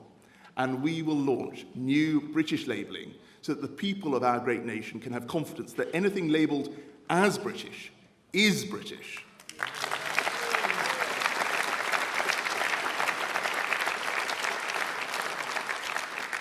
And this is an extra Brexit bonus too. Instead of keeping the world's best food and drink a secret, We will sell more of it around the globe, with the Union flag symbolising, once again, the quality that people around the world want to buy. Whilst at the Department for International Trade, the Prime Minister and I were determined to open new markets, and we succeeded. British beef is back in America. We are selling chicken to Mongolia. We are shipping Scottish salmon to Saudi Arabia. And our friends in Canada are enjoying Scotch whisky too. But this is just the beginning. And like the Prime Minister, when she was the Environment Secretary, in a fortnight, I will be in Paris at the world's largest food fair, bigging up British products.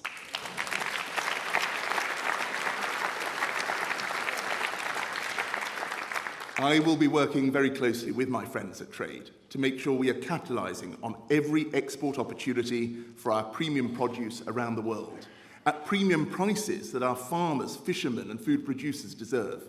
We have huge opportunities, from lamb to the Gulf, dairy to the Far East, the list could go on. But the opportunity isn't just demand-led. Supply-side reforms are crucial.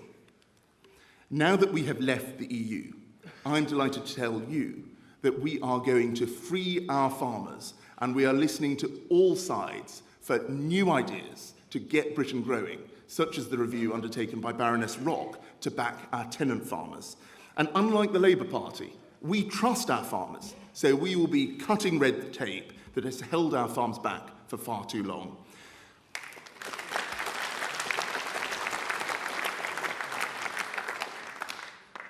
We announced in our growth plan that we would review farming regulations, but contrary to what you might have read in some corners of the media, we remain committed to our environmental schemes that support our farmers as they look after our countryside. But the truth is that some rules in the past didn't do what they set out to.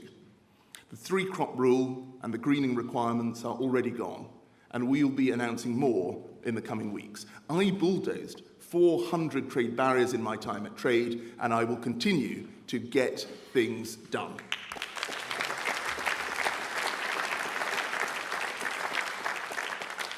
We must look to the future too. We will use our new grant schemes to support farmers and food producers to invest in the technology that will boost their productivity and profitability. The technological advancements being made in the agricultural and horticultural sectors are astounding, producing more food whilst using fewer resources, including water. And using less water is vital. It has been a long, hot summer, with crop failure being a very real worry. We need a little rain, and when the rain comes, we need our flood defences to be strong to protect life and property. But we also need our watercourses and beaches to be safe and sewage-free.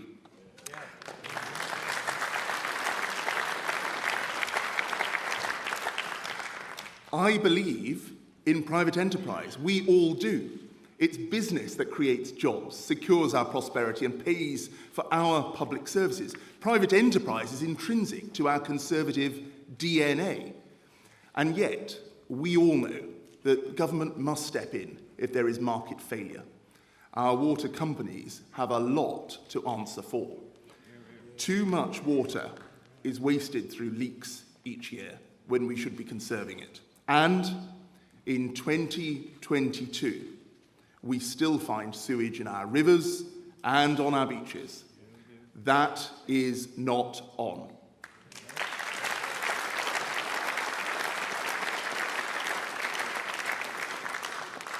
On my first day in office, I met water company bosses to give them their report card. They caused 62 serious pollution incidents in 2021. I'll be polite, could do better.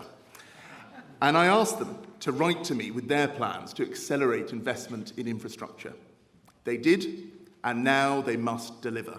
Privatisation has put in £170 billion of investment into our water infrastructure already, and the private sector will now put in another £56 billion more. If they don't deliver, there will be consequences. I can confirm to you today that I will be taking forward plans to lift the Environment Agency's maximum civil fine for each individual breach of the rules, from up to just £250,000 to up to £250 million.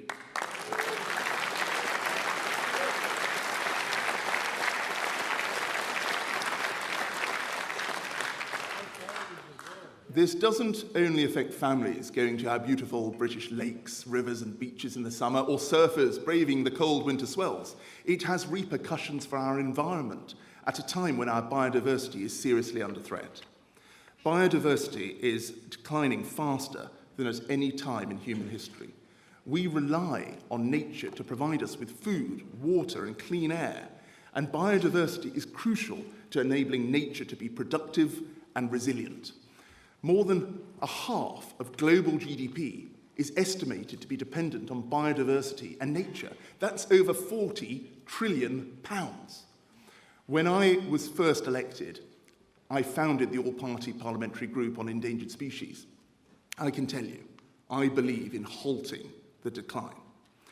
Except, I should say, my friends, for the decline of the lesser, but still too often spotted, the so-called Liberal Democrat. That's a species I'd be happy to see remain on the endangered list, because I stand shoulder to shoulder with you, my friends. Like you, I have fought the Lib Dems and the Socialists in communities across the country as an association officer, as a councillor, and as a Member of Parliament. And in this brief, at DEFRA, I will work night and day to preserve our green and pleasant land. Our rural landscapes, the clouded hills, the mountains green, are precious to us all, and we have a duty to our children and our children's children to protect them.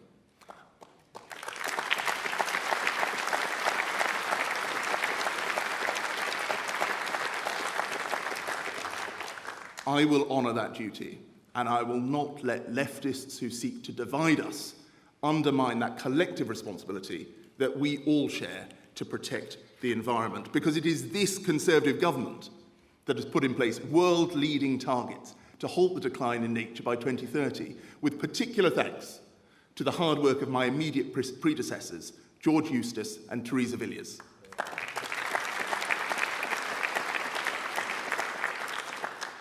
This is a challenge, and one that requires action by many to be achieved.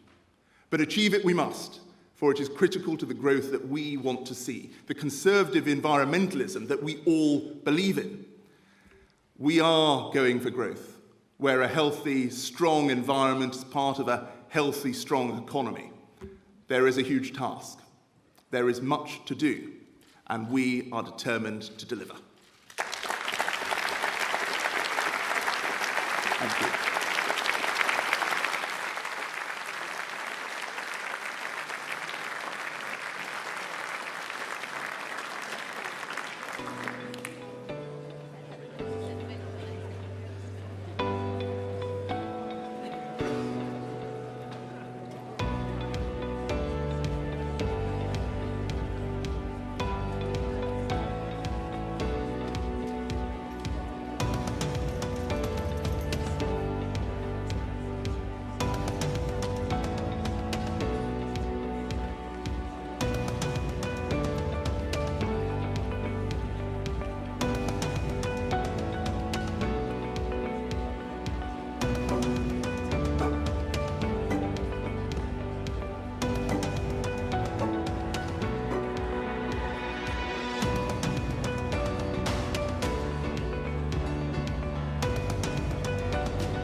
Ladies and gentlemen, please welcome Chloe Smith, Secretary of State for Work and Pensions, and Eleanor Howie.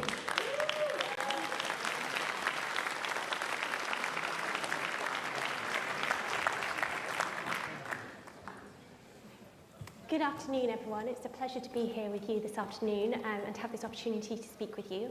My name is Eleanor Howie. I'm the CEO of a company called Valiant Lingerie, in which capacity I have the opportunity to work really closely with people who've been infected by issues like a diagnosis of breast cancer, for example, and in the future, moving forward, with people who have other functional requirements. And it's in that capacity that I've had the pleasure of meeting the next speaker, who I'm going to have a chat with today, Chloe Smith. So without further ado, I would like to take this opportunity to introduce you to your Secretary of State for Work and Pensions. Chloe, I want to take this opportunity to say huge congratulations to you on your new role. Eleanor, thank you. Thank you, Conference. Conference, I'm really excited to be with you as a brand new Cabinet member and to talk about our absolutely critical job of getting people into work. In fact, you can see one of our conference logos up there to the side of the stage. This is how central the work of my department is to our mission of going for growth. So I'm Chloe Smith, as you introduced me. I'm the Member of Parliament for Norwich North, and I'm very proud to be one of the longest serving female Conservatives in Parliament, and I'm totally thrilled to now be the Secretary of State for Work and Pensions. Before we get into our subject matter today, I'd like to thank the activists and the members who are with us here in the hall and maybe following from home as well. I, for one, have beaten Labour 5 times in a marginal seat, but I know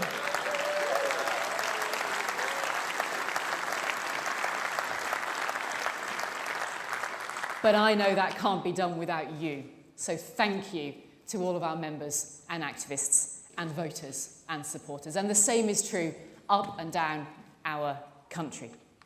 Eleanor, I'd also really like to thank you for joining us today. This is your first experience of a party conference, and you are really welcome with us because you're a very inspiring person in what you've done with your business. I find that venture you've taken really inspirational, both as an entrepreneur, of course, but also in terms of what you do. And we share that experience of the impact of breast cancer, and as it's Breast Cancer Awareness Month, let's say to people who may be following us today that it is an opportunity to check for signs that might be there and to then go and get that seen to at the first opportunity. I think you also show how women can carry on with confidence from what may then follow, and I want to use my role as the Secretary of State for the Department for Work and Pensions to also help people to return to confidence and to return to work when that's right for them. Maybe they'll even consider following your steps into setting up their own small business. Thank you, Chloe. Thank you for those kind words. And we have spoken about our shared interest in empowering women to feel confident. So it's great to hear.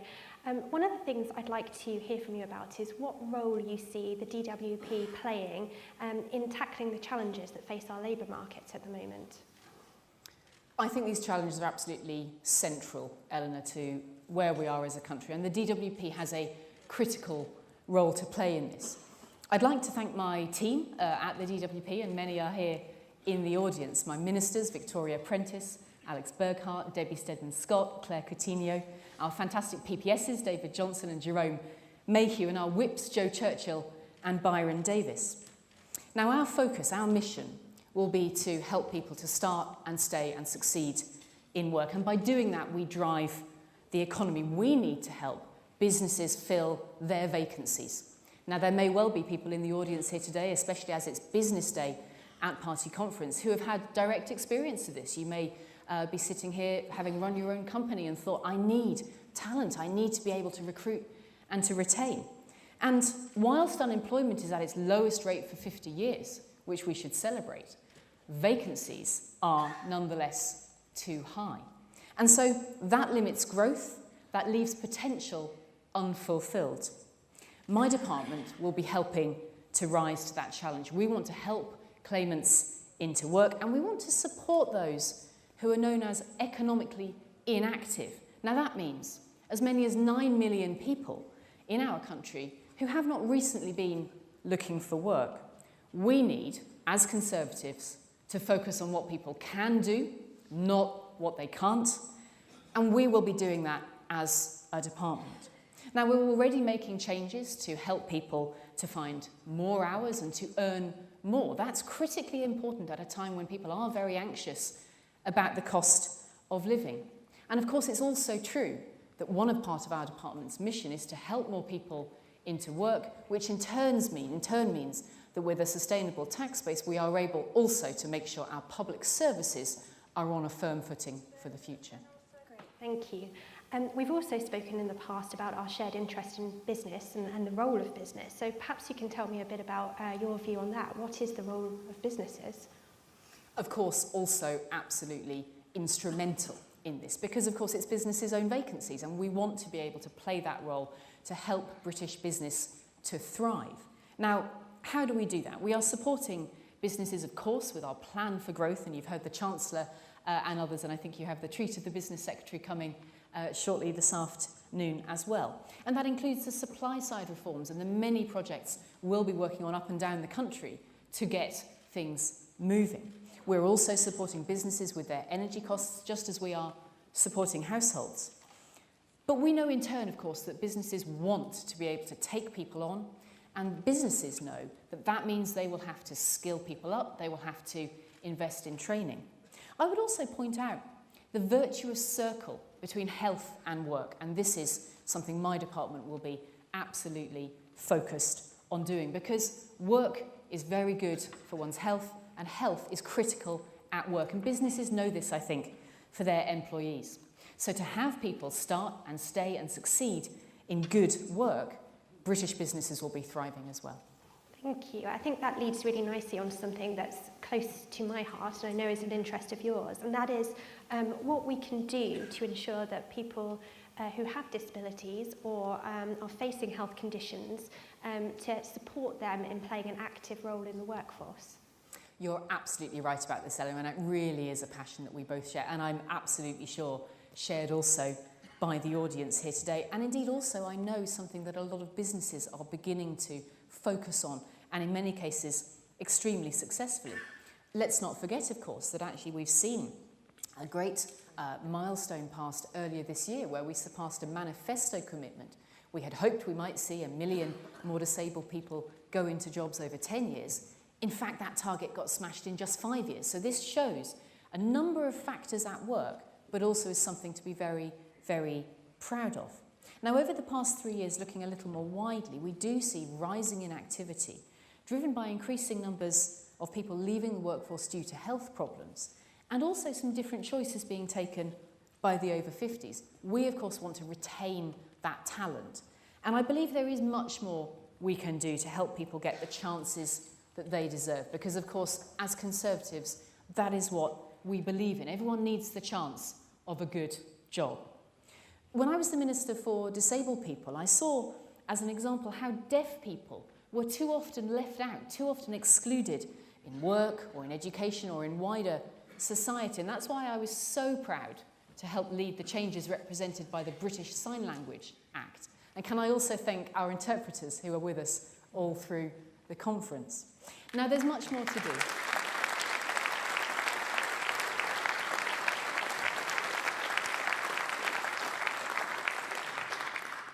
There is much more to do, and that's why we'll be shortly bringing forward our Health and Disability White Paper, in which we'll be looking at how we can make sure that wider support is there and that we look to transform our disability benefits to encourage people to be able to take up the opportunities that are right for them. As Conservatives, we believe nobody should be left behind or written off, and that's why disability employment is so high up my agenda. Thank you. I'm really interested in what you're saying about retaining talent as well. What are you doing to support pensioners and older workers so that we're making sure that we don't lose that leadership expertise and those years of accumulated knowledge from older people? You make a really great point, and I suspect there's a great deal of that knowledge and experience here in this room and listening into this conversation, because this is absolutely critical.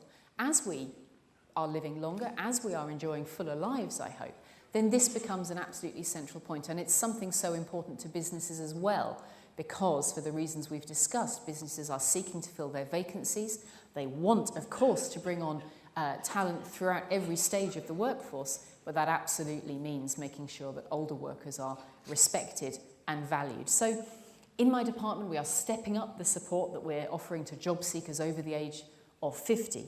We're investing indeed an extra £22 million to help tackle joblessness in that age group. Also, we are mindful of the wider support that's needed, and so we have confirmed that pensions will again be supported by the triple lock. And I can say today that as part of continuing what we've done with our broader cost of living payments to help the pensioners, to help the disabled people, to help those on the lowest incomes, we are making the next payment in the month of November, and I know that will be welcome news to many.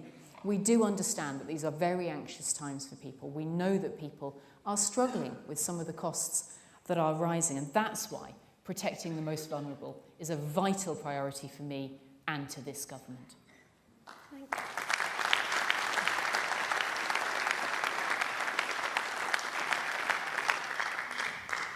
Thank you so much, Chloe. It's been really great hearing about everything that you're doing and about your ambitions for the future. I know that there are many things that you're really passionate about, and you're bringing that passion to your new role and to the challenges that lie ahead. So thank you so much for talking to me about it today. And Ellie, thank you for coming to join us. I really am excited.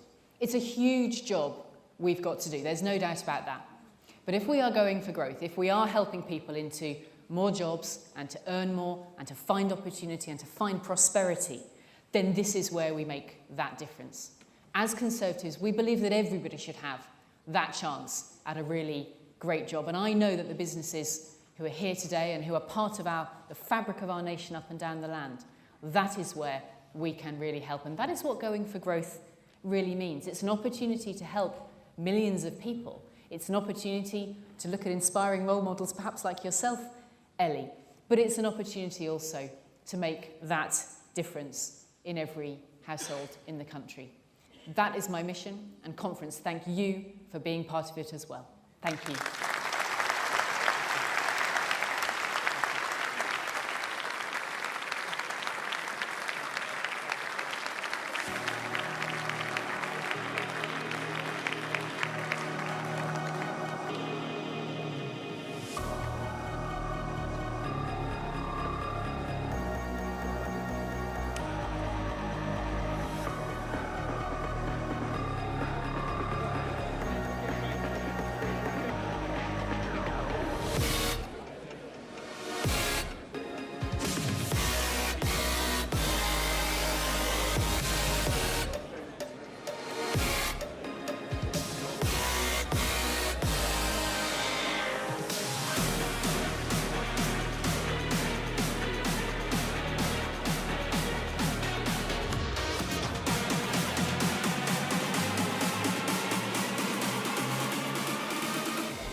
Ladies and gentlemen, please welcome the Secretary of State for Business, Energy and Industrial Strategy, Jacob Rees-Mogg.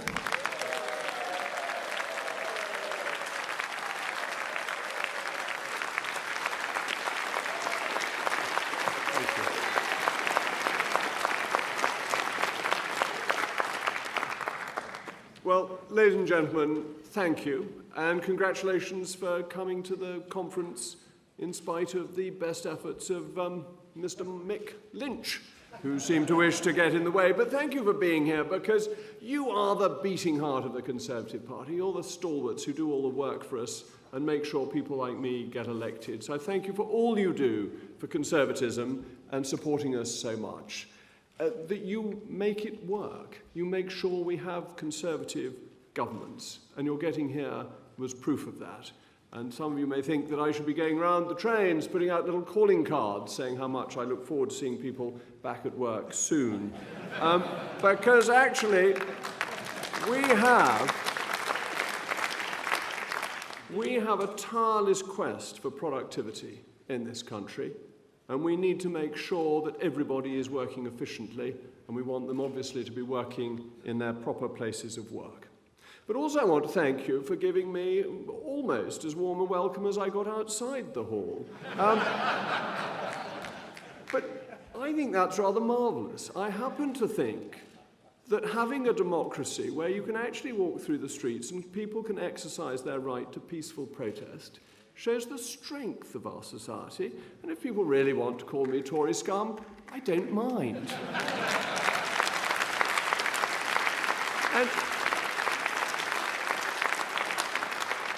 And it has to be said, walking through the beautiful streets of Birmingham, turned blue once again, or turning blue once again, thanks to the great efforts of Andy Street, is a great privilege. And it's lovely to be here, and to be here with this fantastic audience, and to be speaking to you as Business Secretary.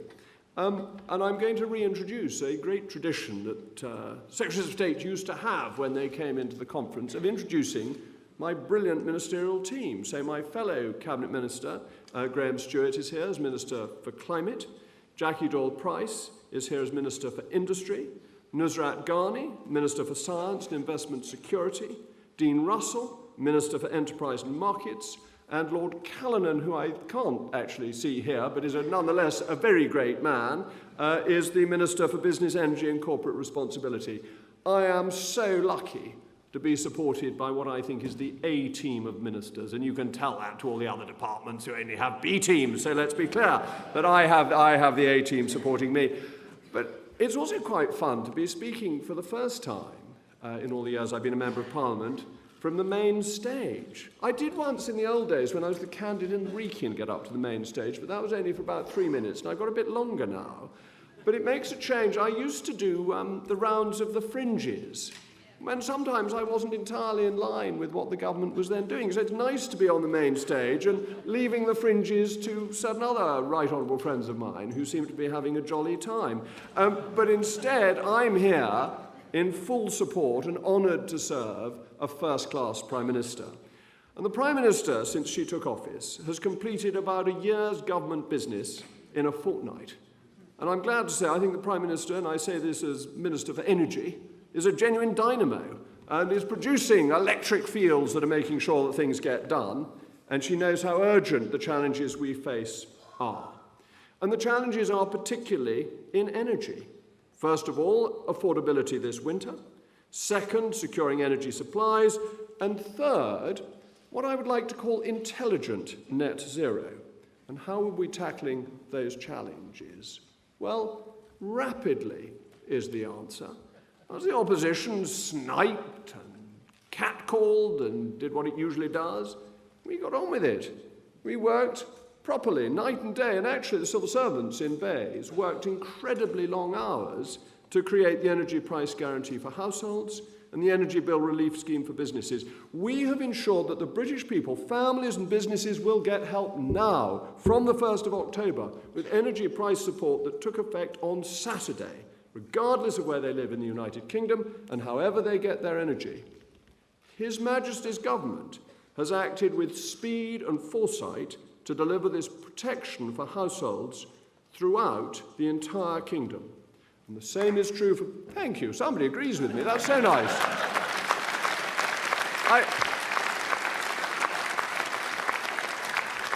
You've all been here a very long time, so the fact that one person is paying attention is a great relief. I'm very much obliged. So the same is true for businesses. We have averted a genuine economic disaster by protecting businesses, charities and public services, including schools and hospitals, particularly care homes, from catastrophic rises in their energy costs. We did this, we had to do this, because of Putin's monstrous invasion of Ukraine. It seems that his ambition is to make Ivan the Terrible look like Padre Pio. And his wicked acts are what forced up the price of gas to an extent that would have ruined almost every business and left virtually every family unable to afford their energy. I actually said to a journalist from The Sun that the only person who could have afforded an energy bill this winter would have been the proprietor of The Sun. Everyone else would have been in penury. And that's why, ladies and gentlemen, we have done what we have done, not some blunt instrument that our socialist counterparts might have used, but a well-designed, effective way of getting support to all, and a support that will decline as the energy price normalises. Now, you are proper conservatives, aren't you? You are the bluest of the blue. And there may be some of you who think it's not conservative to intervene in this way. But I would say that there was no question that we had to come to the British people's aid. We could not let people face this winter alone. This is actually fundamentally what the state is there for, to do the things for people that they cannot do for themselves. Some burdens are too great for individuals and families to bear, and these must be borne by the nation herself. These are the burdens of security, of policing, of defence. And this action is an act of defence for our people every bit as much as making munitions or tanks. And our great hero, I expect he's a great hero of all of you, scanning this hall, even before you know who I'm going to say, I'm confident that this man is a great hero of many of you. Adam Smith himself, the father of free marketeers, the paterfamilias of economic theory, put the defence of the nation above all else. He told us that the Navigation Acts, which you will all recall from your O-level history, against the Dutch, it's quite interesting, you know all those things we say about Dutch courage and so on and so forth, all come from the 17th century wars we fought against the Dutch. But he said the Navigation Acts were the wisest of all the commercial regulations of England because they stopped a then hostile nation, and just for the record, we're now very friendly with the Dutch, harming Britain. Defence, Adam Smith said, was of much more importance than opulence. And what he meant by that was it was worth the short-term cost to defend Britain from national animosity. And as so often, what was true in the 18th century is true today. The war may not be on our shores, but we will defend the United Kingdom against Mr. Putin's evil. And our decisive...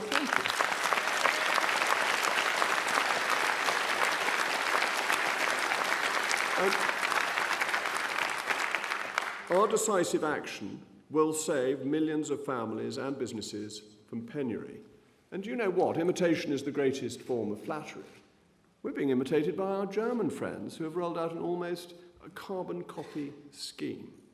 So, this intervention, helping families from falling into debt and misery through crippling energy costs imposed on them by a tyrant in Moscow, has averted a disaster for Britain's small businesses this winter, salvaging the livelihoods that would have been destroyed. So this winter, we are once again standing together with the British people. But there is more to do, because we have to make sure that this doesn't occur again. We must act to provide energy security and to use our energy better. But the more we produce, the more affordable the scheme we have introduced will be. Energy supply, cheap energy, is the foundation of our prosperity. Our reserves of coal and the pursuit of new technologies to dig it out. No, I'm going back to history, I'm sorry. I'm not advocating coal now. I'm disappointing one person in the audience. Digging it out of the ground spurred the Industrial Revolution. The discovery of North Sea oil and gas, combined with Mrs. Thatcher's visionary leadership, turbocharged the British economy in the 1980s. And now our future prosperity depends on our ability to secure affordable energy in abundance. High energy costs have made our industries uncompetitive and increased the cost of building roads and railways. They've often meant the difference between business choosing to invest in the United Kingdom or turning their backs. So we have an energy supply task force led by the highly esteemed Maddie McTurn, who delivered the vaccines that rescued us from the COVID pandemic, and she is moving to secure our energy supplies in the coming months. Our aim is secure, cheap and plentiful supplies, the veritable engine of economic growth. Now that may lead socialist commentators to paint me as a fossil fuel junkie. But I am neither a fossil fuel junkie, nor, it has to be said, a junkie of any other variety. So let me reassure you that I'm committed to net zero by 2050. But the green agenda does not mean an agenda of poverty. It does not contradict the growth agenda. So we will go green in a way that makes the British people better off, not worse off, drives growth instead of hindering it, levels up by boosting industries in our region instead of imposing costs that drive them to the brink of ruin. The faddish Islingtonian Labour Party was happy to destroy industries like steel by imposing needless costs on their energy, which wasn't just unfair, it was ungreen, and simply forced manufacturing overseas, making us import more polluting products. We need intelligent greenery, not religious zealotry. And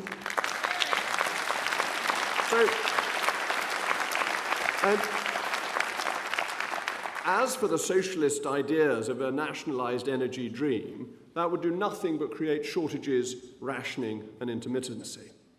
So, ladies and gentlemen, you've heard me called before, no doubt, the honourable member for the 18th century. Actually, right honourable member nowadays. I mustn't forget the promotion I was kindly given by the great Boris Johnson, who put me in Her Majesty's Privy Council. But it's not an insult to me, because the Georgians were pioneers, innovators, inventors of the power loom and the spinning jenny, the fathers of the Industrial Revolution. Think of Jethro Tull, whose seed drill transformed agriculture, the beginnings of the agricultural revolution. Now, some of you thought he was a pop star, but actually we're talking about agricultural innovation. Matthew Boulton of this great city and James Watt, who developed the steam engine that powered the Industrial Revolution. It is that spirit of progress that this government must capture, which is why we are moving full steam ahead with carbon capture and storage, expanding the world's biggest wind farm at Dogger Bank, developing hydrogen and nuclear, including modular nuclear reactors. But the most exciting may be fusion. Now, bear in mind, Isaac Newton believed in the philosopher's stone and thought that you could turn base metals into gold. So fusion is a great hope. It is a potential ace up our sleeve, but it'd be silly of me not to pretend that it's difficult.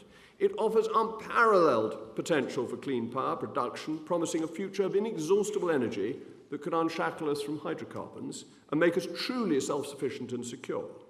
But the technological hurdles are big. Fusion reactors must apparently sustain a temperature 10 times hotter than the sun, which, whether you use centigrade or, like me, prefer Fahrenheit, is nonetheless very hot. The containment of which requires magnets so strong that they could lift an aircraft carrier clean out of the ocean. We get one of those. That might make Mr. Putin's navy find life rather difficult if we just pick it up with magnet. Anyway, reminds me of the, is it The Spy Who Loved Me, where Jaws gets lifted up by a magnet that picks his teeth. That wasn't in my official text, so I hope it didn't make it too difficult to translate it. But over the decades, we have established ourselves as pioneers in fusion science. And as a country, our capability to surmount these obstacles is unparalleled. And I'm delighted to make an announcement about the step in that mission. We will build the UK's first prototype fusion energy plant in Nottinghamshire, replacing the West Burton coal-fired power station with a beacon of bountiful green energy. The plant will be the first of its kind, built by 2040, and capable of putting energy on the grid. And in doing so, it will prove the commercial viability of fusion energy to the world. It will create thousands of highly skilled, excellent. I mean, you know,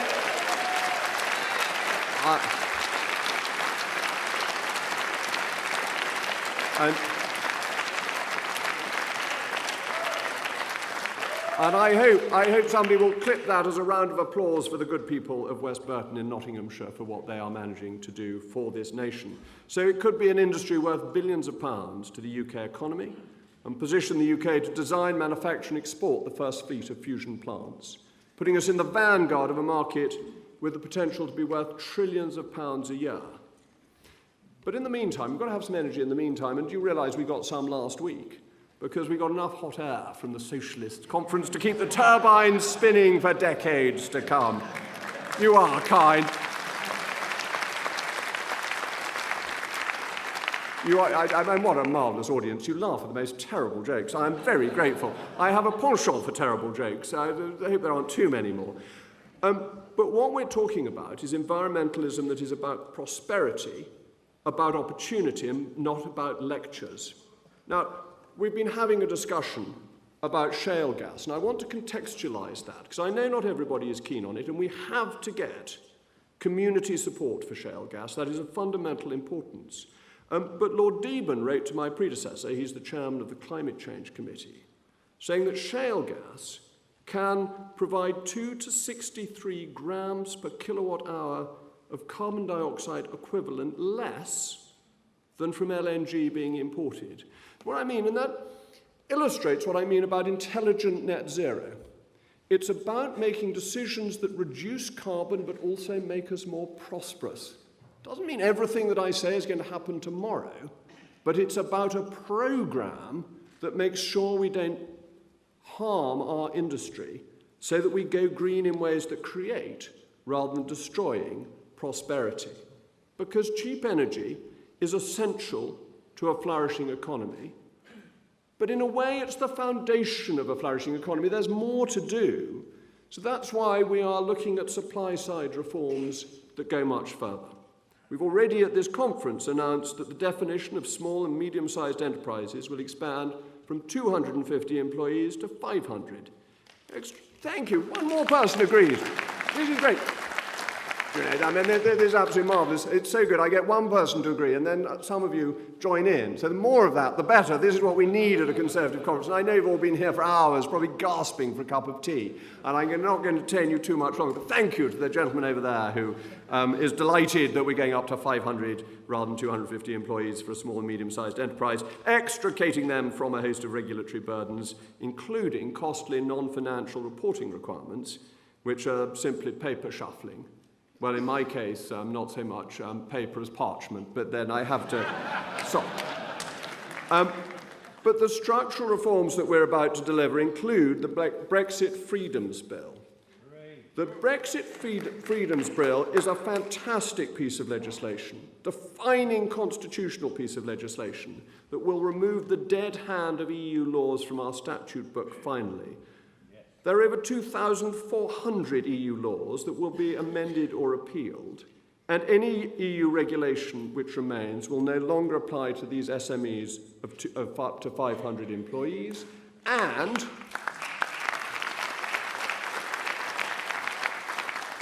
thanks to this Prime Minister, we're going to get it done by the end of 2023. It is full speed ahead.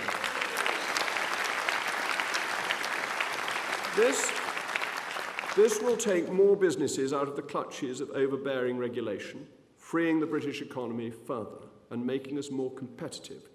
But we've also got to deal with strikes.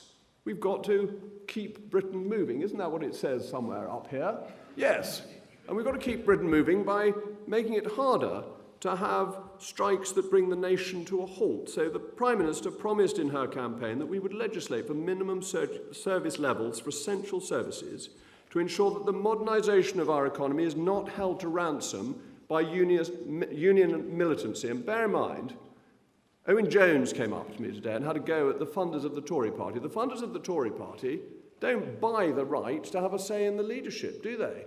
When the Socialist Party, they hold the Socialist Party to ransom, these unions, and they also want to try and hold the country to ransom. So the minimum service levels will make that harder, and we will be making that bill a reality soon. And it is a great...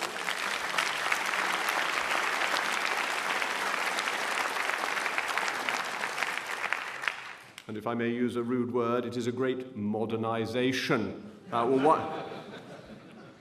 But we also need to improve R&D. My department, the department I now lead, spends billions of pounds of taxpayers' money each year on R&D, and that must be a focus for value for money and turning our innovations into inventions. We're doing that with nuclear technology, but we need to make sure that every pound spent is delivered. And I'm delighted that ARIA has such good and strong leadership and will be able to help ensure that we turn seed capital in R&D into real investment value for the nation. Ladies and gentlemen, we know these are difficult times, and historic mistakes on energy policy have led us to where we are. But it's always the Conservatives who are best at dealing with difficult situations and make us take those tough decisions that aren't necessarily immediately popular. And this doesn't matter whether it's in nuclear or in shale or in deregulation. Cheap energy and supply-side reforms will provide us with economic growth. And the pressure of difficult times is forcing us in the direction where we need to go. You, ladies and gentlemen, are so fundamental as advocates and ambassadors for that because you are the Toryest of the Tory. And you know how the country should be governed, and it's why we need your support. We, together, have a nation-defining mission to complete, and I rely on you to complete it.